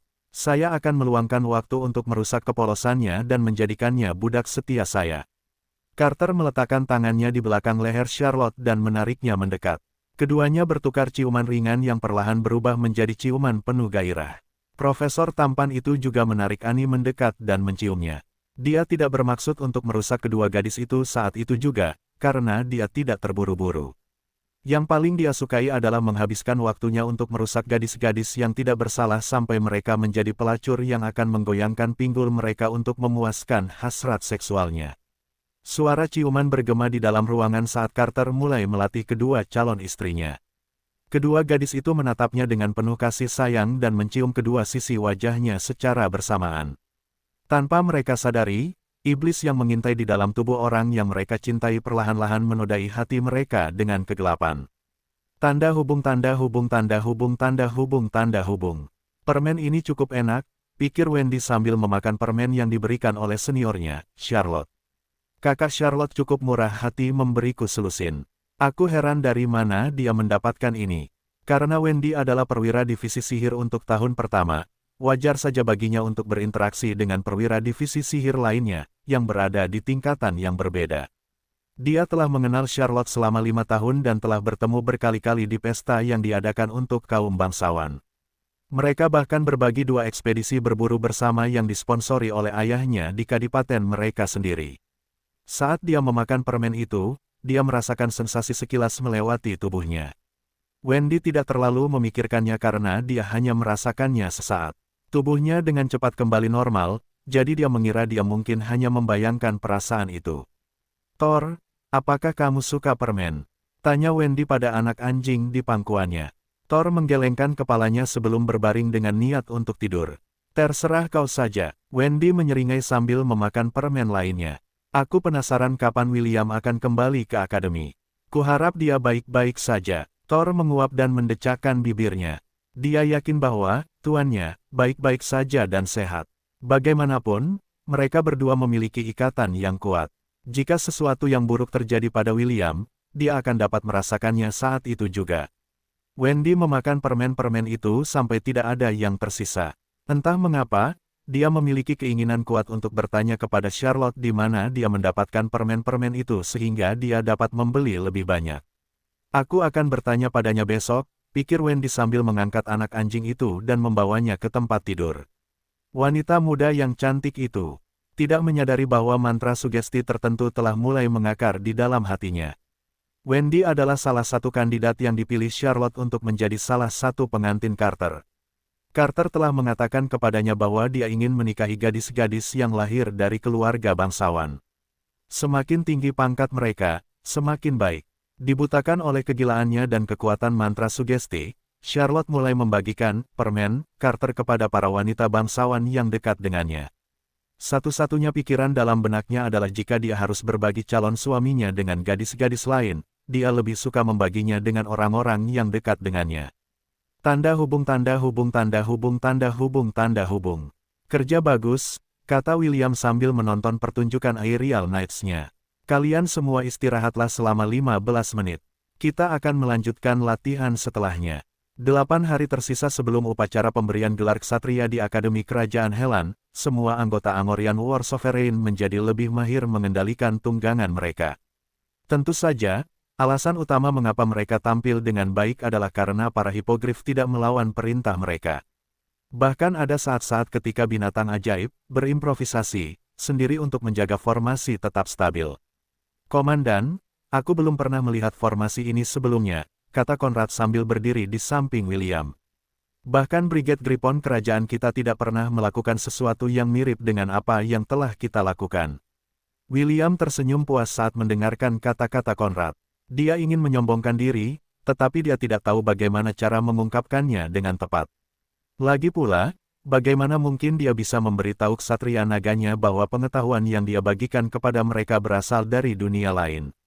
Pada akhirnya, dia memutuskan untuk bermain aman dan menepuk bahu Conrad. Sebenarnya, aku melihat formasi ini dalam mimpiku. Kupikir formasi ini terlihat keren dan ingin menerapkannya dalam kenyataan.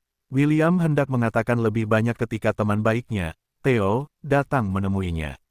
William, Tuan Barbatos mencarimu, kata Theo sambil terengah-engah. Dia bilang bahwa hal yang kau minta sudah selesai. Dia menyuruhku untuk datang dan menemuimu sehingga kau bisa memeriksa apakah masih perlu penyesuaian. Terima kasih, William menepuk bahu temannya. Aku akan memberimu 2 potong pai apel nanti. Apa kau pikir aku masih anak-anak yang bisa kau suap dengan pai apel? Kau tidak mau. Aku mau 3 potong. William terkekeh sambil menggelengkan kepalanya tak berdaya. Dia selalu suka berbicara dengan Theo. Berbicara dengan bocah gemuk, yang setahun lebih tua darinya, mengingatkan William pada masa mudanya.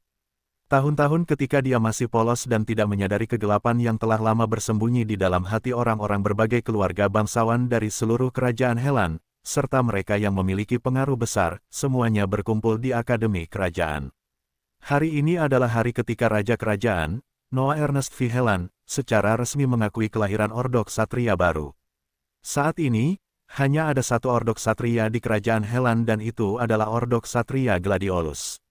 Para anggota Ordo ini diberi perlakuan khusus oleh para bangsawan serta orang-orang penting lainnya di kerajaan. Komandan mereka, Andreas Valentine, dipuji sebagai salah satu pilar yang mendukung pemerintahan raja dan memastikan bahwa hukum dan perintah dipatuhi tanpa gagal. Sekarang setelah Ordo Ksatria baru akan didirikan, banyak bangsawan bertanya-tanya mengapa raja melakukan tindakan seperti itu. Tentu saja, ada spekulasi, tetapi tidak ada dari mereka yang berani bertanya kepada raja secara terbuka atau pribadi. Bagaimanapun, Noah dikenal sebagai penguasa yang tegas dan begitu dia memutuskan sesuatu, dia tidak akan menariknya kembali. Matahari akan mencapai zenitnya dan waktu untuk upacara penganugerahan ksatria resmi sudah dekat. Akan tetapi, orang yang akan dianugerahi gelar bergengsi itu tidak terlihat dimanapun. Hal ini membuat jengkel beberapa bangsawan yang telah menempuh perjalanan jauh hanya untuk berpartisipasi dalam acara yang diselenggarakan oleh Royal Academy. Saya berani mengatakan bahwa mengangkat seorang desa rendahan menjadi kepala Ordo Ksatria adalah sebuah kesalahan, kata seorang Earl dengan nada meremehkan. Memangnya dia pikir dia siapa sampai membuat raja dan kita semua menunggu kedatangannya di sini. Benar sekali, seorang baron mendukung. Hanya karena keluarganya telah memberinya beberapa prestasi, dia berani bertindak seperti orang penting. Sungguh arogan, mengapa kita tidak bertanya kepada Viscount Ainsworth yang terhormat mengapa keponakannya masih belum ada di sini? Seorang Marques bertanya untuk ikut bersenang-senang. Karena mereka berdua berasal dari kampung halaman yang sama, dia seharusnya mengetahui status terkini anak itu, ya. Ya, bicaralah, Lord Ainsworth. Di mana keponakanmu ini yang seharusnya menjadi komandan Ordo Ksatria baru ini? Jangan bilang dia takut. Yah, itu wajar saja dari seseorang yang menggembalakan domba dan kambing. Cibiran, ejekan, dan tawa penuh penghinaan mulai menyebar di area tempat para bangsawan duduk. Tentu saja, Noah, Raja Kerajaan Helan, mendengar semuanya, tetapi dia tidak bergerak untuk membantu Mordred. Jauh di dalam hatinya, dia bertanya-tanya mengapa bocah yang dipuji ST dari surga itu masih belum ada. Meskipun masih ada 15 menit sebelum waktu yang ditentukan, perilakunya tidak memuaskan. Andreas, yang duduk di sisi kiri raja, tersenyum. Ia telah mendengar tentang anak laki-laki itu dari raja dan bertanya-tanya seperti apa dia. Tidak seperti para bangsawan, Komandan Ordo Ksatria Gladiolus menantikan kedatangan William. Dalam benaknya, siapapun yang dapat membuat raja menunggunya adalah seseorang yang layak untuk dijadikan teman. Sementara Mordred diejek oleh teman-temannya, para siswa divisi kelas bela diri tahun pertama merasa cemas. Semua orang di akademi tahu bahwa William adalah kepala prefek mereka, dan menantikan kedatangannya. Namun, seiring berjalannya waktu, tidak ada tanda-tanda tahun pertama yang heroik yang terlihat. Para siswa kelas atas dari divisi bela diri, sihir, dan roh memandang para siswa tahun pertama yang cemas dengan berbagai ekspresi. Beberapa dari mereka merasa jijik, diejek, dan diremehkan. Beberapa merasa tertarik, dan geli. Hanya sebagian kecil, terutama para siswa tahun pertama dari divisi sihir dan roh yang bersimpati dengan divisi kelas bela diri. Mereka mulai mengagumi William setelah penampilannya yang menginspirasi selama Dungeon Outbreak, dan beberapa dari mereka bahkan menganggapnya sebagai target yang harus diatasi dan idola yang harus diidolakan. Hanya siswa-siswa ini yang benar-benar merasa prihatin atas ketidakhadiran William. St. Ian, Isaac, dan Wendy, khususnya, merasa lebih cemas daripada kebanyakan siswa lainnya. Ian bahkan telah mengutuk William dalam hati untuk kesekian kalinya karena bersikap bodoh. Matahari telah terbit hingga ke puncaknya dan hanya tersisa 2 menit dari waktu yang ditentukan. Mordred, yang duduk di area bangsawan, mengangkat tangannya untuk menghentikan para bangsawan berbicara. Dia memiliki ekspresi puas di wajahnya, saat dia menoleh untuk melihat orang-orang di sekitarnya. "Tenangkan dada kalian, semuanya," kata Mordred sambil tersenyum. Bintang pertunjukan telah tiba, seolah menunggu kata-katanya, pekikan keras bergema di udara saat beberapa sosok gelap muncul di cakrawala. Conrad, ksatria naga William, menyeringai saat dia memerintahkan rekannya untuk menyelam. Tepat di belakangnya ada satu peleton hipogrif yang terbang dalam formasi V dengan dia sebagai pemimpinnya. Di tengah formasi mereka, ada kereta terbang yang ditarik oleh Gripon. Kereta itu dilapisi emas dan bersinar terang di bawah sinar matahari. Para bangsawan yang menyaksikan pemandangan itu tersentak kaget karena kecepatan Wyvern itu tidak berkurang, malah bertambah saat meluncur di dekat tanah. Para hipogrif yang terbang di sisi kiri dan kanannya melakukan hal yang sama dengan kereta emas di tengah mereka. Ketika mereka mendekati area tempat para bangsawan berada, Wyvern itu berbelok ke kanan dengan hanya beberapa meter dari tempat duduk bangsawan terdekat.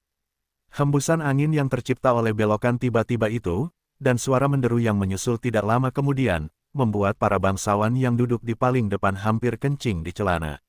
Tiba-tiba, suara sorak-sorai terdengar dan itu berasal dari kelas 1 divisi kelas bela diri. Para ksatria udara berputar mengelilingi tempat itu sekali sebelum terbagi menjadi 4 kelompok. Keempat kelompok ini melakukan manuver udara yang bersilangan yang membuat Andreas mengangkat alisnya. Ironisnya, pemimpin Brigade Gripon dari Kerajaan Helan juga ada di sana. Dia menyaksikan kelas 1 melakukan pertunjukan udara yang bahkan dia dan anggota brigadenya tidak dapat melakukannya. Kelas 1 divisi sihir dan roh ikut bersorak dan beberapa dari mereka bahkan memanggil nama William. Tiba-tiba, jejak asap berwarna-warni muncul di belakang ksatria udara saat mereka bergerak zigzag di langit untuk melanjutkan pertunjukan mereka. Ini adalah pertama kalinya warga kerajaan Helan melihat hal semacam ini. Bahkan Noah mendapati dirinya terpaku oleh pameran yang terjadi di langit. Jejak asap putih, biru, dan merah yang saling bertukar, menciptakan berbagai bentuk yang memukau mereka yang melihatnya dari tanah. Pada akhirnya, 3 hati raksasa dengan warna berbeda muncul di langit di atas akademi. Di tengah hati, jejak api yang menyala-nyala, yang dibuat oleh napas naga Wyvern, menciptakan jembatan yang menyala menuju tanah. Tepat pada saat itu, Gripon, yang menarik kereta emas, membuntuti jembatan dan terbang menuju tempat di mana raja dan menteri-menteri pentingnya duduk. Gripon mendarat dengan mulus di tanah di mana ia dihujani sorak-sorai dari para siswa, dan juga beberapa anggota bangsawan. Bahkan mereka yang telah mengejek Mordred sebelumnya merasa sulit untuk tidak terkesan dengan penampilan yang baru saja mereka lihat. Gripon berbelok ke kanan ketika mendekati takhta darurat raja dan berhenti. Pintu kereta memiliki desain unik yang mirip dengan ibex perang Amorian dengan kaki depannya terangkat tinggi dan kepala menghadap ke langit. Itu adalah lambang penguasa perang Amorian dan sekarang sedang melakukan debut di depan semua orang. Dev melompat turun dari kursi kusir dan dengan hormat membuka pintu yang paling dekat dengan raja. Priscilla, Kenneth, Spencer, dan Drake turun dari kereta dan berbaris di kedua sisi pintu. Mereka menekan tinju mereka di dada dan melihat lurus ke depan. Tidak lama kemudian, William melangkah keluar dari kereta mengenakan battle regalia lengkapnya. Peralatan yang ditempa untuknya oleh blacksmith terhebat dari Lon, Barbatos, muncul di depan semua orang. Ini adalah set baju besi yang sama yang telah dikenakannya selama Dungeon Outbreak dan itu membuat para wanita dari divisi tahun pertama menatapnya dengan mata berbinar. Wendy tidak dapat menahan diri untuk tidak menjerit pelan ketika dia melihat betapa tampannya William. Golden armor, serta winged circlet yang menghiasi kepala anak muda itu, membuatnya tampak seperti seorang pangeran yang akan berperang. Dia berjalan dengan langkah mantap saat melewati para perwiranya. Semua ekspresi bangsawan menjadi serius saat mereka menilai pemuda itu. Lawrence, yang duduk tidak jauh dari sana, menatap William dengan senyum lebar di wajahnya. Duduk tepat di sebelahnya adalah cucunya, Rebecca, serta perwakilan dari Misty Sect. Tentu saja, ibu Rebecca, Agatha, dan mentornya, Eleanor, juga ada di sana. Murid-murid Misty Sect, yang dipimpin oleh Kingsley, menatap William dengan berbagai emosi. Tepat di tengah-tengah mereka semua adalah seorang penatua agung dari sekte mereka yang memiliki posisi lebih tinggi daripada Eleanor. Wanita tua itu menatap William dengan ekspresi tenang. Dia tahu siapa dia, karena Eleanor telah menyebutkan namanya berkali-kali di masa lalu. Alasannya datang hari ini adalah untuk memberikan sedikit muka kepada raja, dan juga untuk melihat tunangan, salah satu anak ajaib sekte mereka. Dia sudah mengetahui perjanjian duel 7 tahun dan, sejujurnya, dia tidak terlalu peduli tentang itu. Baginya, Rebecca adalah salah satu murid inti dari sekte Misty dan tidak ada pria biasa yang cocok untuk menjadi pasangannya. Ketika William tiba di depan Noah, dia menekuk lututnya seperti seorang ksatria dan memberi hormat kepada rajanya.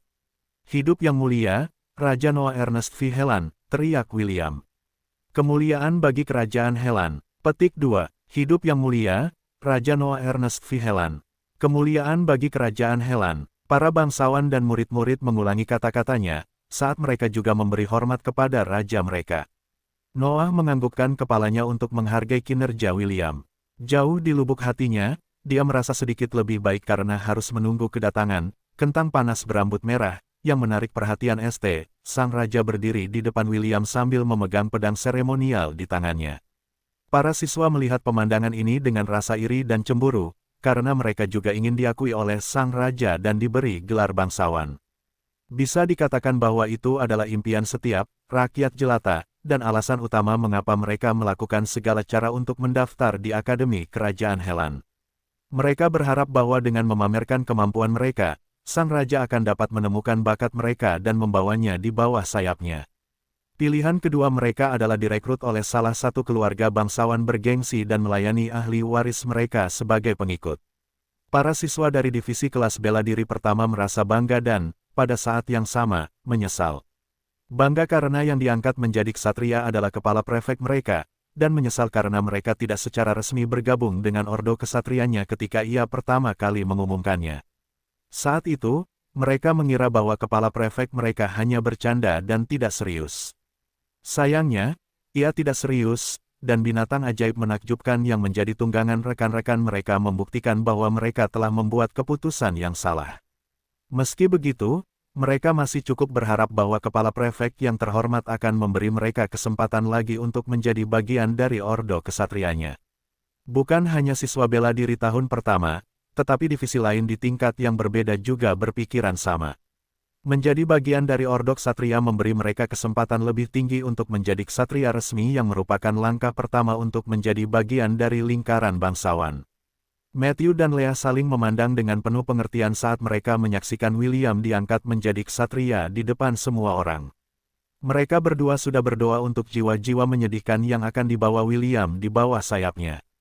Noah mengangkat pedangnya dan dengan lembut menekannya di bahu kiri William. William von Ainsworth, aku menganggapmu layak menjadi komandan ordo ksatria yang disebut penguasa perang Amorian. Kata Noah dengan nada yang benar. Apakah sekarang kau bersumpah demi semua yang kau anggap suci, benar, dan suci bahwa kau akan menghormati dan membela mahkota dan kerajaan dari mereka yang menginginkannya buruk?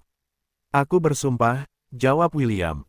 Apakah sekarang kau bersumpah bahwa kau akan menghormati, membela, dan melindungi para wanita, dan mereka yang lebih lemah dari dirimu? Aku bersumpah. Atas nama Dewi Astrid, Dewi Pelindung Kerajaan Helan, aku mengangkatmu sebagai Lord William, komandan perang Amorian yang berdaulat. Noah mengangkat pedang dan menepuk bahu kanan William dengan ringan. Bangunlah, kesatriaku dan pegang sumpah yang telah kau buat. William berdiri dan menghadap rajanya dengan ekspresi tenang. Noah menyarungkan pedang di tangannya, dan memanggil pembawa senjatanya. Keluarlah, Soleil, perintah Noah. Seorang kesatria, berpakaian zirah, dengan rendah hati berlutut di hadapan Noah dan memberikan kepadanya sebuah kotak emas, dengan desain rumit di atasnya, yang biasanya digunakan untuk menyimpan perhiasan. Noah membuka kotak itu dan mengambil sebuah cincin emas yang merupakan salah satu harta karun keluarga kerajaan Helan. Itu adalah salah satu artefak yang diberikan Dewi Astrid kepada garis keturunan kerajaan ketika kerajaan pertama kali berdiri. Terimalah dari tangan kami, simbol otoritas ini, oleh ordo ksatria dan pangkat serta posisi ksatria Anda, kata Noah. Saya persembahkan kepada Anda Soleil, sebuah artefak yang akan digunakan untuk mempertahankan kerajaan dari segala bahaya. Ambillah dan jangan pernah lupakan tanggung jawab yang menyertainya. William sekali lagi berlutut sambil mengangkat kedua tangannya untuk menerima harta karun yang diberikan kepadanya. Noah meletakkan cincin itu di tengah telapak tangannya yang terbuka dan mundur beberapa langkah. Upacara telah berakhir, dan sekarang saatnya bagi William untuk membuktikan kepada semua orang bahwa ia layak atas pangkat dan otoritas barunya. Yang tidak diketahui Noah adalah saat Soleil jatuh ke tangan William, serangkaian notifikasi muncul di halaman statusnya. Tanda hubung tanda hubung tanda hubung tanda hubung tanda hubung tanda hubung tanda hubung. Kurang dari ding, lebih besar dari, kurang dari senjata mistis, Soleil, diperoleh lebih besar dari. Kurang dari apakah Anda ingin memperoleh kelas pekerjaan Sun Knight? Lebih besar dari, kurang dari ya tidak lebih besar dari. Tanda hubung tanda hubung tanda hubung tanda hubung tanda hubung. William dengan paksa menahan keinginan untuk membaca informasi senjata mistis dan kelas pekerjaan barunya. Sekarang bukan saat yang tepat untuk melakukannya karena dia sedang diawasi oleh banyak orang. Setelah menerima cincin itu, dia membungkuk hormat kepada Noah sebelum mengenakannya di jari manis kanannya. Kehangatan yang menenangkan menyebar ke seluruh tubuhnya setelah dia mengenakan cincin itu. William berusaha sekuat tenaga untuk menahan diri agar tidak mengeluarkan suara senang saat sensasi nyaman itu menyelimutinya. Mungkin karena kekuatan cincin itu, tubuh William tampak bersinar terang, yang membuat citranya lebih agung. Noah dan para bangsawan lainnya hendak pergi ke aula utama akademi untuk beristirahat, ketika sebuah pernyataan mengejek menghentikannya. Aku tidak percaya petani yang kalah dariku 4 tahun lalu sekarang menjadi kepala Ordok Ksatria, gerutu Kingsley dengan nada meremehkan. Jika seorang pecundang seperti dia bisa menjadi komandan Ksatria, bukankah itu berarti gelar yang dipegangnya adalah sampah? Kingsley, jaga sopan santunmu, tegur Eleanor. Namun, wajahnya menunjukkan sedikit ejekan dan penghinaan saat dia menatap William. Maafkan murid kami, dia hanya orang yang sangat jujur. Aku harap Lord William tidak akan mempermasalahkan kata-katanya. Bertentangan dengan harapan semua orang, William melakukan hal yang tidak terpikirkan. Aku tidak keberatan, karena apa yang dikatakannya adalah kebenaran, kata William sambil tersenyum. Saya memang kalah darinya 4 tahun lalu. Kata-kata, William membuat keributan di seluruh jajaran bangsawan dan juga para siswa akademi kerajaan Helan. Aramis, yang duduk di sudut terpencil tempat itu, mengangkat sebelah alisnya saat melihat ke arah anak laki-laki itu, Kingsley. Chit dan Aerith juga melihat ke arah karakter sampingan yang tampak sombong yang memiliki kata-kata tak terlihat, umpan meriam, tertulis di dahinya. Orang itu mengalahkan William. Chit menyipitkan matanya. Orang lemah itu, mengalahkan William. Chit menatap anak laki-laki itu dengan tidak percaya. Dia tidak bisa menerima kenyataan bahwa William kalah dari seseorang yang dapat dengan mudah dikalahkannya hanya dengan satu jentikan pedangnya. Mungkin ada kesalahan, kata Aerith saat dia juga melihat ke arah umpan meriam itu dengan ekspresi ragu.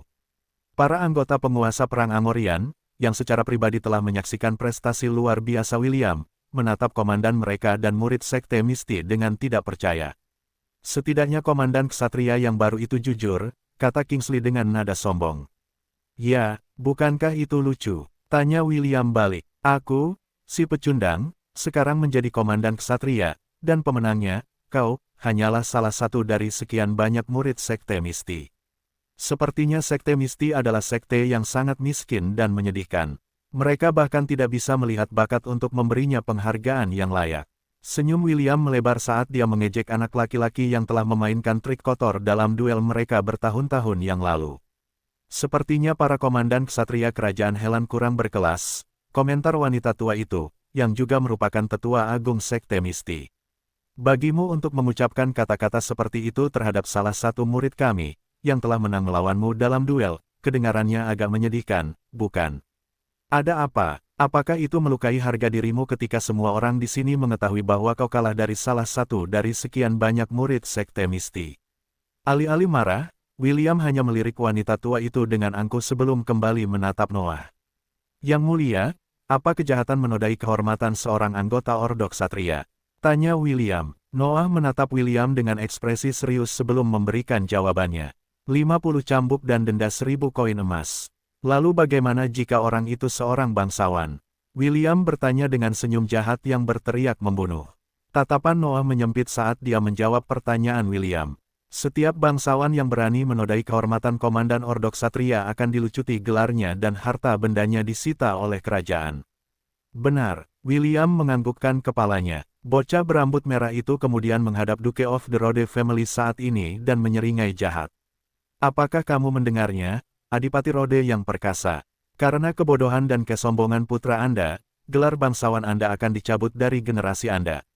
Saya turut berduka cita. Draven Rhodes, Adipati Rode saat ini, menoleh ke arah William dengan ekspresi tercengang. Sebelumnya, ia merasa puas karena putranya telah mengalahkan komandan ksatria yang baru dan mengumumkannya kepada semua orang. Namun, ia tidak menyangka bahwa tindakan remeh ini akan menyebabkannya kehilangan gelarnya. Andreas, yang duduk di sisi kiri raja tertawa terbahak-bahak. Begitu, putra seorang adipati berani mengejek kepala Ordok Ksatria. Aku, Andreas, sangat penasaran. Dari mana bocah nakal ini mendapatkan kepercayaan dirinya? Apakah ia berpikir bahwa sekte cabang kecil yang lemah dapat menyelamatkan hidupnya?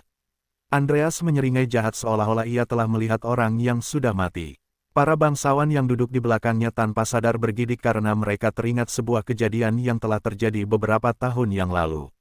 Pernah ada seorang markis yang mengejek Andreas ketika ia baru saja mengambil posisi sebagai kepala Ordok Ksatria Gladiolus. Pada hari yang sama, seluruh keluarga markis ditangkap dan dipenggal oleh Ordok Ksatria dan wilayah mereka direbut oleh mereka. Saat ini, pangkat Andreas adalah seorang markes dan semua properti yang dimilikinya saat ini adalah milik markes yang telah menghinanya. Draven tidak bisa membiarkan hal seperti itu terjadi pada keluarganya sendiri. Jadi bagaimana jika putranya adalah murid Mystisek? Cabang utama mereka ada di benua tengah. Bagaimana mungkin mereka bisa ikut campur dalam urusan kerajaan Helan? Dasar anak yang tidak berbakti. Minta maaflah kepada Lord William sekarang juga. Geram Draven dengan marah. Duke Rode menyerang anak laki-laki itu dan memaksanya berlutut di hadapan William. Minta maaf. Duke Rode mencengkeram kepala putranya dan mendorongnya ke tanah. Tidak, aku tidak akan minta maaf. Kingsley mencoba melawan. Kenapa aku harus minta maaf kepada pecundang? Apa, dia marah karena aku bilang dia kalah dariku? Begitukah? Sungguh picik. Apakah ini yang dilakukan Ordok Ksatria? Menyingkirkan mereka yang mengalahkan mereka dalam duel yang adil. Nenek tua dari Sekte Misti menyipitkan matanya saat dia menatap Raja Kerajaan Helan. Yang mulia, apakah Anda yakin ingin melakukan ini? Apakah Anda ingin masuk dalam daftar hitam Sekte Misti? Noah tersenyum saat dia menatap dengan tenang ke arah tetua agung Sekte Misti yang sedang melotot padanya. Sekte Misti, sudut bibir Noah melengkung mengejek. Sekte Anda tidak punya kekuatan di sini. Apakah Anda lupa? Saya hanya mengizinkan sekte Anda membangun cabang sekte di tanah saya karena Anda berjanji untuk mematuhi hukum kerajaan saya. Saat ini, seorang murid sekte Anda telah melanggar aturan kerajaan saya. Tidak, Lady Miriam, saya tidak takut dengan sekte Misti Anda. Jika kau tidak menyukai peraturanku, kau bisa membawa semua muridmu dan enyahlah. Lady Miriam mencengkeram tongkatnya dengan marah saat sulur-sulur kekuatan sihir mengembun di dalam tubuhnya. Namun, sebelum dia bisa melakukan apapun, dia merasakan niat membunuh yang sangat kuat yang setajam pisau menekan hatinya. Nalurinya mengatakan kepadanya bahwa jika dia melanjutkan apa yang akan dia lakukan, dia akan mati sebelum dia bisa menyelesaikan mantranya. Miriam perlahan-lahan menghilangkan kekuatan yang telah dikumpulkannya dan mendesah. Dia menatap anak laki-laki itu, Kingsley, yang kepalanya ditekan dengan paksa ke tanah oleh ayahnya sendiri. Sebagai tetua agung Sekte Misti, tidak dapat melindungi salah satu muridnya adalah tamparan di wajahnya. Jika bukan karena niat membunuh yang telah mengancam hidupnya, dia mungkin telah membuat keributan untuk memberitahu semua orang di kerajaan Helan bahwa Sekte Misti tidak dapat dipermalukan. Sayangnya, dia tidak memiliki kemampuan untuk mewujudkan rencana itu. Setelah berpikir sejenak, Miriam memikirkan sebuah rencana yang setidaknya bisa menyelamatkan wajah sekte mereka dari situasi saat ini. Aku punya usul, kata Miriam. Karena insiden ini disebabkan oleh kesombongan muridku, mengapa kita tidak menyelesaikan keluhan mereka dalam duel yang adil? Kita semua akan berdiri di sini sebagai saksi bahwa setelah duel ini, kedua belah pihak akan saling melupakan dendam mereka. Bagaimana menurutmu, Kingsley, yang terjepit di tanah, meronta dan meninggikan suaranya, benar. Beranikah kau melawanku dalam duel yang adil? Akan kutunjukkan pada semua orang betapa lemahnya dirimu. 4 tahun lalu kau kalah dariku dan aku bahkan belum menggunakan kekuatan sihirku dalam duel kita. Beranikah kau melawanku dengan menggunakan kekuatan penuhku, atau kau ingin aku memberimu rintangan? Kau ingin duel yang adil? Tentu, aku tidak keberatan. Namun, duel sederhana, tanpa taruhan apapun itu membosankan, jawab William. Bagaimana kalau kita bumbui suasana dan bertaruh agar lebih menarik? Baiklah. Apa kau pikir aku takut pada orang lemah sepertimu? Kingsley berdiri dan meludah dengan jijik. Bagaimana dengan ini? Jika aku menang, posisimu sebagai kepala Ordok Ksatria akan menjadi milikku. Baiklah, tapi apa yang bisa kau berikan padaku sebagai balasannya jika kau kalah? William melirik Miriam. Apa yang Sekte Misti tawarkan kepadaku yang setara dengan posisi kepala Ordok Ksatria Kerajaan Helan? Miriam memiliki ekspresi tenang di wajahnya, tetapi jauh di dalam hatinya dia mencibir. Dia telah memindai tubuh William secara diam-diam dan menemukan bahwa dia tidak memiliki kekuatan sihir apapun. Kingsley adalah pendekar pedang sihir yang berbakat, jadi dia tidak khawatir bocah itu akan kalah dalam duel. Dia bahkan berharap melihat muridnya melumpuhkan bocah sombong di depannya. Apa yang kau inginkan sebagai balasannya? Tanya Miriam. Yang kuinginkan sebenarnya sederhana. William melirik mantan tunangannya sejenak sebelum menghadapi wanita tua itu sekali lagi. Aku ingin kau, dan semua perwakilan Sekte Misti, kecuali Rebecca, untuk berlutut di hadapanku, dan berkata, kau adalah peri setengah paling tampan di benua selatan. Tidak ada seorang pun di dunia ini yang lebih tampan daripada dirimu. Para anggota penguasa perang Amorian memutar mata mereka karena kejenakaan komandan mereka. Mereka sudah terbiasa dengan narsismenya dan menganggap tindakannya seperti angin lalu. Hanya itu, tanya Miriam. Ya, hanya itu, William menyilangkan tangan di dada. Sederhana, kan? Baiklah, aku menerima syarat ini. Miriam kemudian menatap Kingsley dengan ekspresi serius. Jika kau menang, aku akan mengizinkanmu berlatih di dalam penjara dingin selama setengah tahun. Aku juga akan memberimu 3 kristal sihir kelas tinggi sebagai hadiah atas kemenanganmu. Aku tidak akan mengecewakanmu, Tetua Agung. Kingsley membungkuk hormat. Jauh di lubuk hatinya, dia sangat gembira dengan hadiah yang dijanjikan kepadanya. Berlatih di dalam penjara dingin dan memperoleh kristal sihir kelas tinggi akan mempercepat kultivasinya dan memungkinkannya untuk naik ke tingkat berikutnya. Baiklah, bagaimana kalau kita mulai? Tanya William. Ayo, jawab Kingsley. Aku akan membuatmu menyesali ini. William tidak menjawab dan hanya berjalan menuju pusat tempat, menjauh dari kerumunan. Dia telah memaksakan situasi saat ini menggunakan otoritasnya sebagai kepala Ordok Ksatria Amorian. Mengapa dia melakukan ini? Alasannya sangat sederhana. Dia membutuhkan demonstrasi kekuatan dan otoritasnya. Dia tahu bahwa meskipun dia sekarang secara resmi diakui sebagai kepala pasukan yang sedang naik daun, kesannya pada para bangsawan dan para siswa masih belum cukup bagi mereka untuk mengakui otoritasnya. Untungnya, Kingsley bertindak sesuai dengan naskah dan tidak bisa menutup mulutnya yang sombong. Murid Sekte Misti di depannya telah mengenakan baju besinya sendiri sebagai persiapan untuk pertempuran mereka. Seperti yang telah dia nyatakan sebelumnya, dia akan menggunakan kekuatan penuhnya untuk mempermalukan William di depan para bangsawan Kerajaan Helan. William menunggu dengan sabar hingga lawannya menyelesaikan persiapannya dan hanya berdiri dengan tangan disilangkan di dadanya. Dendam yang kusimpan sejak lama sekarang akan terbayar lunas, renung William. Aku hanya berharap aku tidak membunuhnya secara tidak sengaja dalam prosesnya. Meskipun itu akan sangat disayangkan, aku harus memberikan sedikit muka pada Yang Mulia. Ini akan membuatnya terlihat baik di mata para bangsawan lainnya. Sementara William memikirkan hal-hal ini, dia merasakan tatapan panas di kejauhan. Anak laki-laki berambut merah, itu dengan santai menoleh untuk melihat siapa yang sedang menatapnya, dan mendapati seorang gadis cantik dengan rambut pirang panjang, dan mata biru, menatapnya dengan cemas. William tersenyum dan melambaikan tangan pada Wendy. Tindakannya ini terlihat oleh semua orang, dan mata mereka terpaku pada gadis yang dilambaikan oleh half-elf tampan itu. Lawrence menatap wanita muda yang telah mengunjungi wilayah kekuasaan mereka berkali-kali di masa lalu. Dengan sekilas pandang, dia bisa tahu bahwa Wendy menyukai William, dan yang terakhir tampaknya juga memiliki perasaan yang baik terhadapnya. Si rubah tua Griffith merasakan hatinya gatal ketika dia melihat wajah Wendy berubah merah padam ketika William melambaikan tangan padanya. Tidak bagus, pikir Lawrence. Lebih baik aku melakukan sesuatu atau orang lain mungkin akan mendapatkan ide lain. Si rubah tua Griffith melirik ke sisi kanannya dan melihat seorang pria paruh baya menatapnya. Pria itu masih tampak tampan, bahkan di usia paruh baya, dan dia menatap Lawrence dengan ekspresi tenang. Dia tidak lain adalah ayah Spencer dan Wendy, Joaquin Armstrong, Adipati Armstrong Duchy saat ini. Spencer telah menulis surat kepadanya yang menceritakan tentang ketertarikan Wendy pada kepala prefeknya.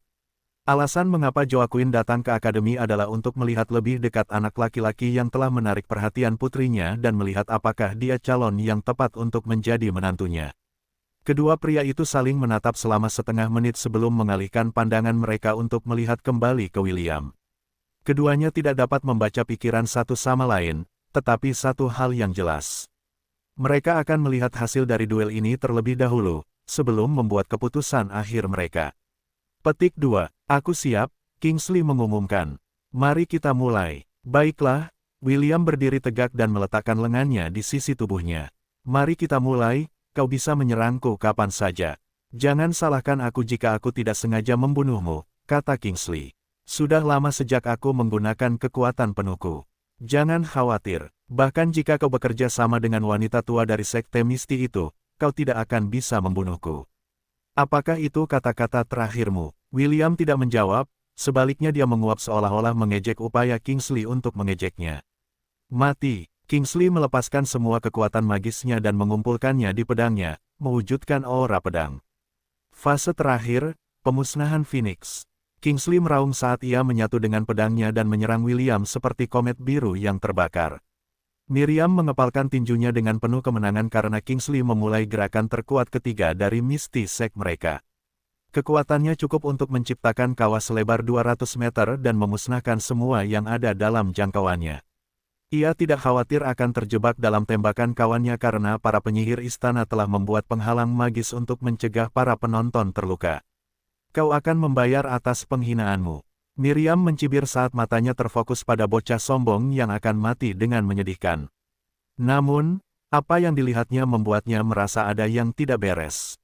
Kenapa dia tidak bergerak? Pikir Miriam. Semua orang di tempat itu memiliki pikiran yang sama dan mereka bertanya-tanya mengapa William hanya berdiri di sana seperti lampu jalan. Akhirnya, ketika komet biru itu hanya berjarak beberapa meter dari bocah berambut merah itu, William mengangkat tangannya dan dengan santai melemparkan pukulan. Hanya pukulan sederhana dan itu membuat mata semua orang terbelalak karena terkejut. Gelombang kejut yang kuat meletus dari tabrakan pukulan William dan komet biru itu. Dalam momen singkat itu, komet itu pecah menjadi hujan bunga api dan tinju William mengenai dada Kingsley. Bocah sombong itu memuntahkan seteguk darah sebelum tubuhnya terhempas karena kekuatan serangan William yang biasa. Di mata orang lain, itu hanya pukulan sederhana, tetapi sebenarnya itu adalah serangan terkuat William. Chit merasakan jantungnya gatal ketika melihat gerakan yang sama yang mengalahkannya beberapa minggu lalu. Dia tahu dari pengalaman langsung betapa mematikannya pukulan William. Jika dia tidak mengenakan baju besi khusus yang diberikan kepadanya oleh tuannya, dia mungkin sudah meninggal saat itu. Lemah sekali, gerutu William. Aku hanya menggunakan 20% kekuatanku dan ini sudah berakhir. Apakah para pengikut sekte Misti benar-benar selemah ini? Ucapan bocah itu, yang penuh dengan ejekan, menyadarkan semua orang dari alam bawah sadar mereka. Eleanor, guru Rebecca, bergegas ke arah bocah yang terjatuh itu untuk memeriksa kondisinya. Sama seperti tetua agungnya, Miriam, Eleanor mengira bahwa orang yang akan mengalami akhir yang menyedihkan adalah William. Tidak pernah dalam mimpinya yang terliar dia menganggap bahwa Kingsley akan menjadi orang yang menderita akhir yang tragis seperti itu. Tiba-tiba sebuah pemberitahuan muncul di halaman status William. Ketika dia membaca pesan itu, dia hampir tertawa terbahak-bahak karena ironi dari semua itu. William bahkan tidak repot-repot melihat Kingsley dan berjalan ke arah perwakilan sekte Misti. Saat dia mendekat, para pengikut sekte Misti merasakan jantung mereka berdetak kencang di dalam dada mereka. Mereka merasa cemas. Meskipun half-elf tampan itu tersenyum, mereka merasa bahwa mereka akan dikirim ke tiang gantungan untuk digantung. Miriam dengan tenang menatap bocah itu dan melangkah maju. Dia hendak mengatakan sesuatu, tetapi William telah memotongnya sebelum dia sempat mengatakan sepatah kata pun. Sekarang aku akan tahu apakah Sekte Misti memiliki integritas atau apakah mereka hanya salah satu dari sekte kelas 3 yang tidak memiliki rasa hormat dan martabat, kata William dengan sangat santai. Semua orang di sini akan menjadi saksi dan melihat sendiri seperti apa organisasi Sekte Misti itu. William mengabaikan Miriam dan menatap lurus ke arah Rebecca. Semua orang akan tahu, apakah Sekte Misti sama bagusnya dengan yang kamu kira. Wajah Rebecca tetap tenang saat dia membalas tatapan William. 4 tahun telah berlalu, dan Miriam telah menjadi lebih cantik dari terakhir kali William melihatnya. Namun, William bukan lagi bocah polos yang sama seperti dulu, yang mudah terpengaruh oleh penampilan cantik. Bocah berambut merah itu melirik Lawrence sekilas sebelum menoleh kembali ke Miriam. Baiklah, kau akan berlutut atau tidak? Tanya William. Miriam mencengkeram tongkat di tangannya erat-erat. William tidak memberinya kesempatan untuk bernegosiasi. Dia bahkan tanpa malu-malu mendorongnya ke sudut dan menggunakan nama, kehormatan, dan martabat Sekte Misti sebagai bahan pemerasan untuk memaksanya membuat keputusan penting. Mengabaikan kesepakatan yang telah dibuatnya dengan bocah itu dan membuat Sekte Misti dicap sebagai organisasi tanpa kehormatan, martabat, dan integritas. Atau, menerima penghinaan dengan gigi terkatup saat mereka berlutut di depan remaja muda di depan mereka. Jika mereka memilih opsi kedua, bahkan jika mereka mematuhi kesepakatan itu akan menjadi noda hitam dalam hidup mereka. Jika mereka tidak melakukannya maka semua bangsawan di kerajaan Helan akan memandang rendah sekte mereka. Bagian terburuknya adalah jika berita ini menyebar ke benua tengah. Miriam tidak berani memikirkan konsekuensi yang akan menimpanya jika berita ini tersebar. Pemimpin sekte mereka pasti akan memenggal kepalanya karena marah, jika dia sampai mempermalukan organisasi mereka.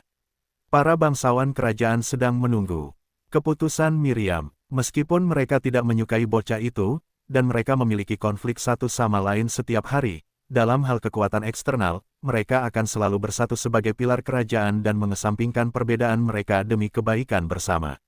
Miriam mendesah sambil berlutut di tanah.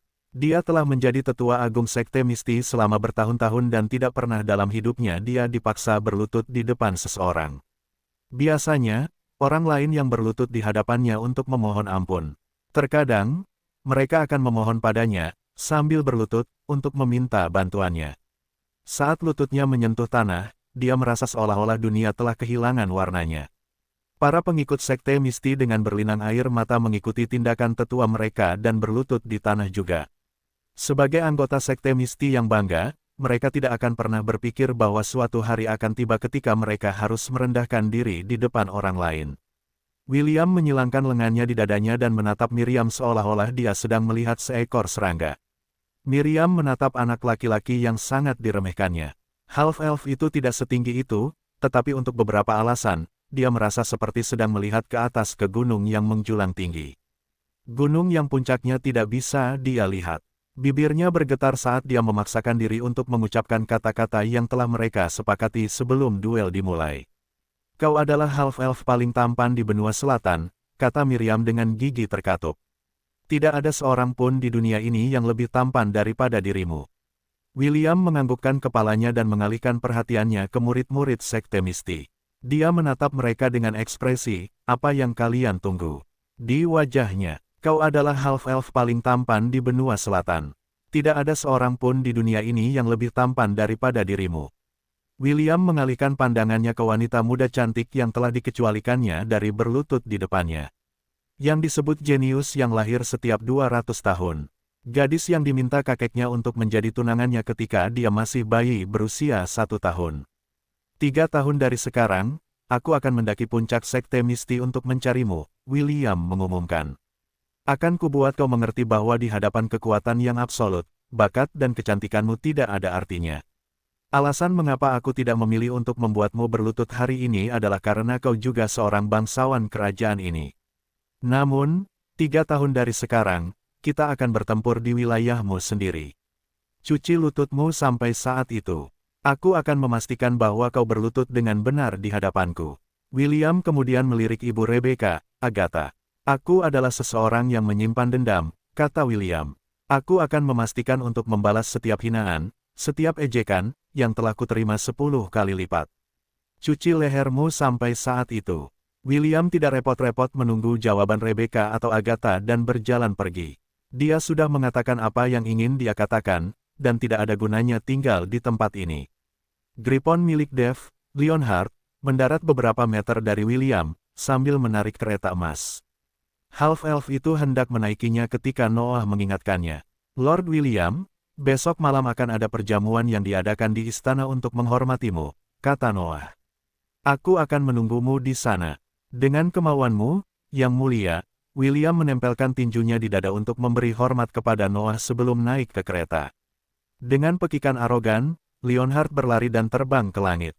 Tak lama kemudian, para anggota Angorian War Sovereign, bersama dengan Magical Mount mereka membentuk formasi pelindung di sekitar kereta. Andreas menyaksikan pemandangan ini dengan senyum nakal di wajahnya. Dia ingin berbicara dengan William. Tetapi bocah itu telah memutuskan untuk kembali ke divisinya sendiri agar tidak berbaur dengan keluarga bangsawan. Sungguh junior yang menarik, pikir Andreas. Sebaiknya aku berbicara dengannya besok. Noah menyaksikan ordo kesatria barunya menghilang ke Cakrawala. Dia sangat puas dengan pertunjukan otoritas William. Hal itu membuat para bangsawan kerajaan merasa senang karena bahkan sekte Misti yang sombong tidak punya pilihan selain tunduk kepada seorang komandan kesatria kerajaan mereka. Lawrence menatap cucunya, yang masih memiliki ekspresi tenang di wajahnya, sebelum melirik menantu perempuannya yang wajahnya pucat karena ketakutan. Apakah kamu melihatnya, Agatha? Tanya Lawrence. Itu adalah anak laki-laki yang sama yang kamu sebut sebagai gembala kotor 4 tahun lalu. Sebaiknya kamu memastikan untuk tidak mengganggu atau memfitnahnya lagi di masa depan. Aku tidak ingin melihat anakku dipaksa melepaskan gelar bangsawannya karena kepicikanmu. Ancaman terselubung dari Duke tua membuat wajah Agatha semakin pucat. Dia tidak pernah menyesali keputusannya untuk mencoba membatalkan perjanjian pernikahan putrinya di masa lalu. Namun sekarang, semuanya telah berubah. William bukan lagi gembala rendahan yang pernah diejeknya di masa lalu. Dia sekarang berada dalam posisi berwenang. Tidak hanya itu, dia bahkan telah memaksa sekte Misti, yang terkenal di benua tengah, untuk berlutut. Agatha telah dengan jelas mendengar kata-kata William bahwa dia adalah seseorang yang menyimpan dendam. Dia telah melihat betapa kejamnya dia, jadi dia tidak berani mencari tahu balas dendam macam apa yang akan dilakukan bocah itu padanya jika dia memprovokasi dia lebih jauh. Lawrence melihat ekspresi menantu perempuannya yang bermasalah dan memutuskan untuk membiarkannya begitu saja. Sebagai rubah tua, dia memahami niat William dan bahkan memujinya karena telah membuka jalan bagi keberhasilan cucunya di sekte Misti. Setelah membuat duel 7 tahun mereka diketahui semua orang, itu akan memaksa sekte Misti untuk menyatukan semua sumber daya mereka untuk membuat Rebecca lebih kuat. Dengan begitu, dia akan mampu mengalahkan William dalam duel mereka dan memulihkan prestise sekte mereka. Lawrence melirik Joaquin yang saat ini sedang menatap wajah Wendy yang memerah.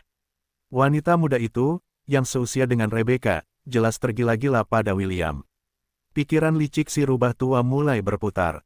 Meskipun dia tidak tahu apa hasil dari duel 7 tahun itu, akan lebih baik untuk berbicara dengan Joaquin dan mengajukan beberapa syarat di antara mereka berdua. Tanda hubung tanda hubung tanda hubung tanda hubung tanda hubung. Mordred memiliki ekspresi yang sangat puas di wajahnya saat rekan-rekannya menatapnya dengan rasa hormat yang baru ditemukan. Dia ingin berteriak dan memberitahu semua orang, akulah yang membesarkan anak itu.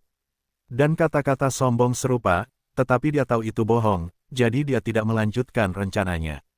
Meskipun begitu, dia sangat bangga dengan penampilan William yang mendominasi yang membuat para bangsawan lain terhuyung-huyung dalam kesombongan mereka. Bahkan mereka yang mengejeknya sebelumnya tetap diam karena takut dia akan mengingat mereka. Cek, kalian beruntung karena aku bukan ayahku, renung Mordred. Jika ayahku ada di sini, kalian semua akan muntah darah karena tuntutannya yang tak tahu malu untuk ganti rugi. Mordred menoleh untuk melihat sosok berkerudung di kejauhan. Ayahnya tidak datang untuk menyaksikan upacara William karena Sword Sein akan ada di sana. Mereka berdua pasti tidak akan bisa mengendalikan diri dan saling menyerang. Aramis Brancaliburn, Mordred menyipitkan matanya. Meskipun Mordred tidak mau mengakuinya, dia mengagumi musuh bebuyutan ayahnya. Alasannya, karena dialah satu-satunya pria yang dianggap ayahnya sebagai lawan yang sepadan di antara semua ahli di seluruh dunia Hestia.